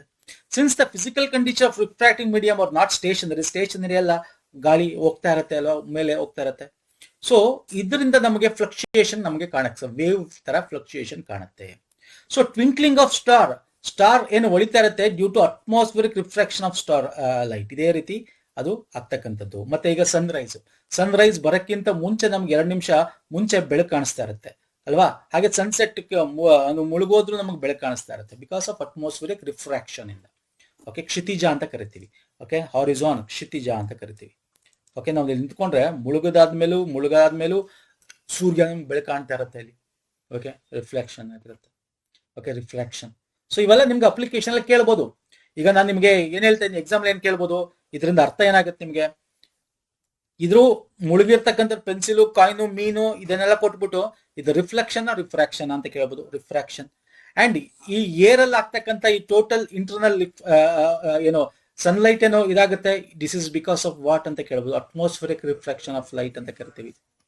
ಓಕೆ, ಹಿಂಗೆಲ್ಲ ನಿಮ್ಗೆ ಕೇಳ್ಬೋದು. ಮತ್ತೆ reflection ಬಗ್ಗೆ ಕೇಳ್ಬೋದು, ರಿಫ್ಲೆಕ್ಷನ್ಗೆ ಉದಾಹರಣೆ ಏನು ಅಂತ ಕೇಳ್ಬೋದು ಬೇಕಾದ್ರೆ ನಿಮ್ಗೆ. ಓಕೆ, ಸೊ ಇವೆಲ್ಲ ವೆರಿ ಇಂಪಾರ್ಟೆಂಟ್. ಇನ್ನು ನೆಕ್ಸ್ಟ್ ಬರುತ್ತೆ ಅಬ್ಸಾರ್ಪ್ಷನ್, ಹೀರ್ಕೊಳ್ತಕ್ಕಂಥದ್ದು ಬೆಳಕು. ಸಿ, ಯಾವಾಗ ಈಗ ಒಂದು ಎಕ್ಸಾಂಪಲ್ ಕೊಡ್ತೀನಿ ನಿಮ್ಗೆ. ಒಂದು ಗುಲಾಬಿ ಕೆಂಪು ಗುಲಾಬಿ ಅಂತೀವಿ. ಗುಲಾಬಿ ಯಾಕೆ ನಿಮ್ಗೆ ಕೆಂಪು ಗುಲಾಬಿ ಕೆಂಪೆ ಕಾಣುತ್ತೆ? ಯಾಕೆಂದ್ರೆ ಆ ಗುಲಾಬಿ ಈಗ ಏನ್ ಲೈಟ್ ಬರುತ್ತಲ್ಲ ಬೇರೆ ಬೇರೆ ಕೈಯಾರ್ ಇರುತ್ತೆ. ಈಗ ವಿಬ್ ಗಯಾರ್ ಅಂತ ಅದು ನಾನು ಹೇಳ್ತೀನಿ ಮುಂದೆ. ಲೈಟು ಬೇರೆ ಬೇರೆ ರೀತಿಯಾದ ವೇವ್ ಲೆನ್ಸ್ ತರಂಗಾಂತರಗಳಲ್ಲಿ ಬೇರೆ ಬೇರೆ ಒಂದು ಕಲರ್ನ ಇದು ಮಾಡುತ್ತೆ. ಹಂಗೆ ಈ ಗುಲಾಬಿ ಆಗಿರ್ಬೋದು ಅಥವಾ ಯಾವುದೇ ಒಂದು ವಸ್ತು ಕಂಪ್ಲೀಟ್ ಆಗಿ ಹೀರ್ಕೊಳ್ಳುತ್ತಲ್ಲ, ಓಕೆ, ಅದು ಲೈಟ್ ಬಿದ್ದಾಗ ಅದು ನಿಮಗೆ ಕೆಂಪು ಬಿಟ್ಟು ಇನ್ನೆಲ್ಲ ಹೀರ್ಕೊಳ್ಳುತ್ತೆ. ಹಂಗಾಗಿ ಕೆಂಪು ಗುಬ್ಬನ ಬಿದ್ದ ಬೆಳಕು ಕೆಂಪು ಬಣ್ಣ ಹೊರತುಪಡಿಸಿ ಉಳಿದ ಎಲ್ಲಾ ಬಣ್ಣ ಹೀರ್ಕೊಳ್ಳುತ್ತೆ, ಹಾಗಾಗಿ ಕೆಂಪು ಕಾಣುತ್ತೆ. ಅದನ್ನೇ ಹೀರ್ಕೊಳ್ಳೋದು ಅಂತೀವಿ. ಈಗ ಒಂದಷ್ಟು ವಸ್ತುಗಳು ತಗೊಳ್ಳಿ, ಒಂದಷ್ಟು ವಸ್ತುಗಳು ಬೆಳಕನ್ನ ಕಂಪ್ಲೀಟ್ ಆಗಿ ಹೀರ್ಕೋತವೆ, ನೀವು ನೋಡ್ಬೋದು. ಈಗ ನೀರು ತಗೊಳ್ಳಿ, ನಾರ್ಮಲ್ ವಾಟರ್ಗೆ ನೀವು ಲೈಟ್ ಬಿಡಿ, ಇಲ್ಲಿಂದ ಬರುತ್ತೆ ವಾಪಸ್ ಲೈಟು. ಅದೇ ನಿಮಗೆ ಕಂಪ್ಲೀಟ್ ಆಗಿ ಕೊಳೆ ಇರೋದು, ಒಂಥರ ಹಾಲ್ ಇರೋದು ಎಲ್ಲ ಕೊಲೈಟ್ಸ್ ಅಂತ ಕರಿತೀವಿ ಇಂಗ್ಲಿಷಲ್ಲಿ, ಕೊಲೈಟ್ಸ್. ಓಕೆ, ಒಂದು ಕಾಫಿ ನಾವು ಟೀನ ಈ ತರ ತಗೊಂಡು ಲೈಟ್ ಬಿಡಿ, ಇಲ್ಲಿ ಒಳಗಡೆ ಲೈಟ್ ರಿಫ್ಲೆಕ್ಟ್ ಆಗ್ತಾ ಇರುತ್ತೆ. ಒಂದಷ್ಟು ಸ್ವಲ್ಪ ಬರುತ್ತೆ, ಸ್ವಲ್ಪ ರಿಫ್ಲೆಕ್ಟ್ ಆಗುತ್ತೆ. ಅಂದ್ರೆ ನಾವೇನ್ ಹೇಳ್ಬೋದು, ಟ್ರಾನ್ಸ್ಪರೆಂಟ್ ಅಂತ. ಒಂದಷ್ಟು ವಸ್ತುಗಳು ಪಾರದರ್ಶಕ ಟ್ರಾನ್ಸ್ಪರೆಂಟ್ ಆಗಿರುತ್ತೆ, ಒಂದಷ್ಟು ಪರಶುಗಳು ಸೆಮಿ ಟ್ರಾನ್ಸ್ಪರೆಂಟ್ ಆಗುತ್ತೆ, ಒಂದಷ್ಟು ಪರಶು ಒಪೆಕ್ ಆಗಿರುತ್ತೆ. ಅಂದ್ರೆ ಬೆಳಕು ಹೋಗಕ್ಕೆ ಬಿಡಲ್ಲ. ಉದಾಹರಣೆಗೆ ಗಾಜು, ನೀರು, ಗಾಳಿ ಟ್ರಾನ್ಸ್ಪರೆಂಟ್ ಆಗಿರುತ್ತವೆ. ಓಕೆ, ಹೀರ್ಕೊಳ್ಳಲ್ಲ, ಅದು ಬಿಟ್ಬಿಡುತ್ತೆ. ಓಕೆ, ಅದೇ ಅಪಾರದರ್ಶಕ ಸೆಮಿ, ಮರ, ಕಲ್ಲು, ಇಟ್ಟಿಗೆ, ಕಪ್ಪು ಕಾಗದ ಇವೆಲ್ಲ ಅಪಾರದರ್ಶಕ ಸೆಮಿ ಟ್ರಾನ್ಸ್ಪರೆಂಟ್ ಆಗಿರ್ತವೆ. ಅರೆ ಪಾರದರ್ಶಕ ಅಂದ್ರೆ ಒಪೆಕ್ ಆಗಿರುತ್ತೆ, ಕನ್ನಡಕ, ತಂಪು ಕನ್ನಡಕ, ಉಜ್ಜಿನ ಗಾಜು, ಎಣ್ಣೆ ಕಾಗದ. ಓಕೆ, ಅರೆ ಪಾರದರ್ಶಕ ಅಂತ ಕರಿತೀವಿ. ಅದು ನಿಮ್ಗೆ ಸ್ವಲ್ಪ ಬಿಡುತ್ತೆ. ಇದು ಅಪಾರದರ್ಶಕ ಅಂದ್ರೆ ಒಪೆಕ್ ಅಂತ ಕರಿತೀವಿ. ಇದು ಒಪೆಕ್, ಇದು ಅಪಾರದರ್ಶಕ ಅಂದ್ರೆ ಒಪೆಕ್, ಇದು ಸೆಮಿ ಟ್ರಾನ್ಸ್ಪರೆಂಟ್. ಅರ್ಥ ಆಗ್ತಿದೆಯಲ್ಲ? ಸೊ ಈಗ ನೆಕ್ಸ್ಟ್ ಬರೋಣ. ನೆಕ್ಸ್ಟ್ ಕಾನ್ಸೆಪ್ಟ್ ಏನು, ಈಗ ರಿಫ್ಲೆಕ್ಷನ್, ರಿಫ್ರಾಕ್ಷನ್, ಅಬ್ಸಾರ್ಪ್ಷನ್ ಆಯ್ತು. ಇದು ಟೋಟಲ್ ಇಂಟರ್ನಲ್ ರಿಫ್ಲೆಕ್ಷನ್ ಅಂತ ಕರೆಯೋದು. ಒಂದು ಪ್ರಿಸಮ್ ತಗೊಳ್ಳಿ ಅಥವಾ ವಜ್ರ ಅಥವಾ ತಗೊಳ್ಳಿ. ಈಗ ಅದ್ರಲ್ಲಿ ಬರೀ ರಿಫ್ರಾಕ್ಷನ್ ಅಂದ್ರೇನು, ಹಿಂಗೆ ಬಿಡುತ್ತೆ, ಅದು ಹಾದು ಹೋಗಿ ಬಿಡುತ್ತೆ. ಹಾದು ಹೋಗಿ ಬಿಡಿದಾಗ ಅದು ನಮಗೆ ಬೇರೆ ಮೀಡಿಯಂ ಆಗಿರಿಂದ ಹಿಂಗೆ ಕ್ರಾಸ್ ಆಗಿರುತ್ತೆ, ಆಂಗಲ್ ಬಂದಿರುತ್ತೆ. ಬಟ್ ಈ ವಜ್ರ ಏನಾಗುತ್ತೆ, ಅದಾದ್ಮೇಲೂ ಕೂಡ ಒಳಗಡೆ ಆದ್ರೂ ಒತ್ತತ್ತಾದ ಕಣಗಳಿಂದ ಒಂದಷ್ಟು ಹೀರ್ಕೊಳ್ಳಲ್ಲ, ಅದನ್ನು ಒಂದಷ್ಟು ರಿಫ್ಲೆಕ್ಟ್ ಮಾಡ್ತವೆ.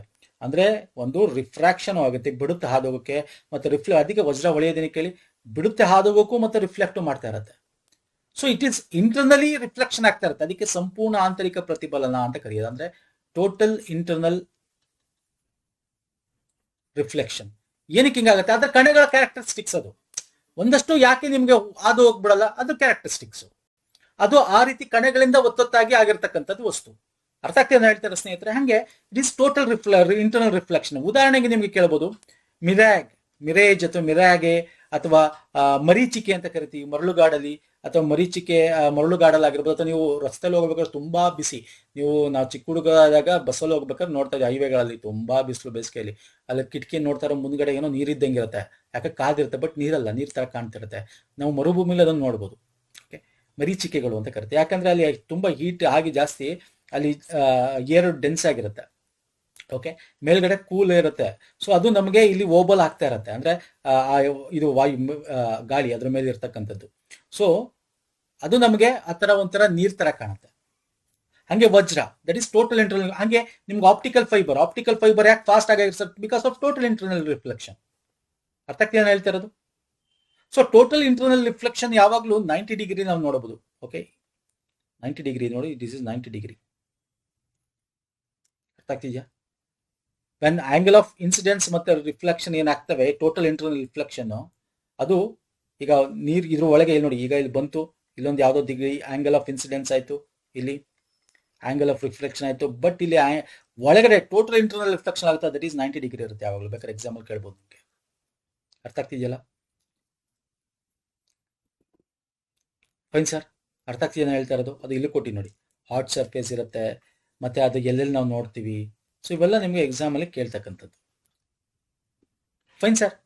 ಈಗ total internal reflection diamond, optical fibre, mirage ಇಲ್ಲಿ ಕೊಟ್ಟಿದೆ. ಇಂಗ್ಲೀಷಲ್ಲೂ ಬೇಕು ಅಂದ್ರೆ ನೋಡಿ, ಇಂಗ್ಲೀಷಲ್ಲೂ ಇರುತ್ತೆ ನೋಟ್ಸು. ಅದನ್ನ ಹೇಳಿದೆ, ಎಲ್ಲ ಟೆಕ್ನಿಕಲ್ ಅಲ್ಲಿ ಇಂಗ್ಲೀಷಲ್ಲಿ ಕೊಟ್ಟಿರ್ತೀವಿ ಸ್ನೇಹಿತರೆ ನಮ್ಮ ನೋಟ್ಸು. ಓಕೆ, ಓದ್ಕೋಬಹುದು ನೀವು. ಇಲ್ಲಿ ನಾನು ಹೇಳಿದ ಈಗ ಎಕ್ಸ್ಪ್ಲೇನ್ ಮಾಡಿದ್ದೆಲ್ಲ ಇದೆ. ಓಕೆ, ಇನ್ನು ಇದು ಬಿಟ್ರೆ ನಮಗೆ ಪ್ರಮುಖವಾಗಿ ಪ್ರಿಸಮ್, ಡಿಸ್ಪರ್ಷನ್ ಆಫ್ ಲೈಟ್ ಅಂತ ಕರಿತೀವಿ. ಡಿಸ್ಪರ್ಷನ್ ಆಫ್ ಲೈಟ್, ಬೆಳಕಿನ ವರ್ಣ ವಿಭಜನೆ. ನೋಡಿ, ಇದನ್ನ ಪ್ರಿಸಮ್ ಇಟ್ಕೊಂಡು ನಾವು ರಾಮನ್ ಎಫೆಕ್ಟ್ ಅಲ್ಲೂ ನಾವು ನೋಡ್ತೀವಿ, ಮುಂದೆ ನೋಡ್ತೀವಿ. 7 ಬಣ್ಣಗಳು ವಿಬ್ಗಯಾರ್ ಅಂತ ಕರಿತೀವಿ. ಒಂದು ಲೈಟ್ ಅನ್ನ ಒಂದು ಪ್ರಿಸಮ್ ನ ಮುಖಾಂತರ, ಓಕೆ, ಪಟ್ಟಕ ಅಂತ ಕರಿತೀವಿ, ಹಾಯಿಸಿದಾಗ 7 ಬಣ್ಣಗಳಾಗಿ ನಾವು ನೋಡ್ಬೋದು. ನ್ಯೂಟನ್ ಹೇಳ್ತಾನೆ, ಈ ಒಂದು ಲೈಟ್ ಆಫ್ ಬೀಮ್ ಬಿಳಿ ಬಣ್ಣ 7 ಬಣ್ಣಗಳನ್ನು ಹೊಂದಿರುತ್ತೆ ಅಂತ. ವಿಬ್ಗಯಾರ್. ಓಕೆ, ಮೊದಲು ರೆಡ್ ಕಾಣುತ್ತೆ, ಕೆಳಗಡೆ ಹಿಂಗೆ ಉಲ್ಟಾ ಹಿಂಗ್ ಬರಬೇಕು, violet, indigo, blue, green, yellow, red, orange ಅಂತ. ಓಕೆ, ಇಲ್ಲಿ ನಾನು ನಿಮಗೆ ತೋರಿಸ್ತೀನಿ. I will show you dispersion of white light by a glass prism ಅಂತ ಹೇಳಿ. ಹಿಂಗ್ ಯಾಕೆ ಆಗುತ್ತೆ? ನೀವು ನೋಡಿದ್ರೆ ಇಲ್ಲಿ ರೈನ್ಬೋ ಕಲರ್ ಅಷ್ಟೇ. ನಿಮ್ಗೆ ರೈನ್ಬೋ ನೀವು ನೋಡ್ತೀವ, ರೈನ್ಬೋ ಕಲರ್ ನೋಡ್ತಿರಲ್ಲ, ಸೂರ್ಯನ ವಿರುದ್ಧವಾಗಿರುತ್ತೆ ಯಾವಾಗಲೂ. ಸನ್ ಅಥವಾ ಸನ್ನ ಅಪೋಸಿಟ್ ಅಲ್ಲಿ ಯಾವಾಗಲೂ ರೈನ್ಬೋ ಫಾರ್ಮ್ ಆಗುತ್ತೆ. ಈ ರಿಫ್ಲೆಕ್ಷನ್ ಯಾಕಾಗತ್ತೆ? ಆ ವಾಟರ್ ಮಾಲಿಕ್ಯೂಲ್ ಮೇಲಿಂದ ರಿಫ್ಲೆಕ್ಷನ್ ಆಗ್ತಕ್ಕಂಥದ್ದು. ಯಾವುದು ನಾವು ಇದನ್ನ ನೋಡ್ತೀವಿ. ಈಗ ನೀವು ಮಳೆ ಬಂದಾಗ ಏನಾದ್ರು ಆಯಿಲ್ ಇದ್ರೆ ಮೇಲ್ಗಡೆ ಭೂಮಿ ಮೇಲೆ ಏನಾದ್ರು ಕೆಮಿಕಲ್ ಇದ್ರೆ ನೋಡಿರ್ತೀರ ನೀವು, ಅಲ್ಲೊಂಥರ ಬಣ್ಣ ಕಾಣಿಸ್ತಾ ಇರುತ್ತೆ ಭೂಮಿ ಮೇಲೆ ಒಂಥರ ಮಳೆ ಬಿದ್ದೋದ್ಮೇಲೆ ಸೂರ್ಯನ ಕಿರಣ ಬಿದ್ದು ಬಣ್ಣ ತರ ಕಾಣಿಸ್ತಾ ಇರುತ್ತೆ. ವಿಬ್ಗಯಾರ್ ಅಂತ ಕರಿತೀವಿ. ಬಟ್ ಯಾಕೆ ಹಿಂಗ್ ಸಾಧ್ಯ? ಇಲ್ಲಿ ನೋಡ್ಬೋದು ನಿಮ್ಗೆ, ಇಲ್ಲಿ ರೆಡ್ ಲೈಟ್ ಸ್ವಲ್ಪ ಬಾಗಿದೆ, ರಿಫ್ರಾಕ್ಟ್ ಆಗಿದೆ. ಆರೆಂಜ್ ಇನ್ನೂ ಜಾಸ್ತಿ, ವಯೋಲೆಟ್ ಅಂತೂ ತುಂಬಾ ಜಾಸ್ತಿ ಬಗ್ಗಿದೆ ಲಾಸ್ಟ್ ಅಲ್ಲಿ ಇರ್ತಕ್ಕಂಥದ್ದು. ಅಲ್ವಾ ಸರ್? ಕರೆಕ್ಟ್ ಅಲ್ವಾ? ತುಂಬಾ ಜಾಸ್ತಿ ಬಾಗಿದೆ. Different colour, there have a different angle of incidence ಇರುತ್ತೆ, ಆಂಗಲ್ ಆಫ್ ರಿಫ್ಲೆಕ್ಷನ್ ಡಿಫ್ರೆಂಟ್ ಇರುತ್ತೆ. ಸೊ ಇಲ್ಲಿ ರಿಫ್ರಾಕ್ಷನ್ ಡಿಫ್ರೆಂಟ್ ಇರುತ್ತೆ ಅಂತಂದ್ರೆ ಅರ್ಥ ಏನರ್ಥ?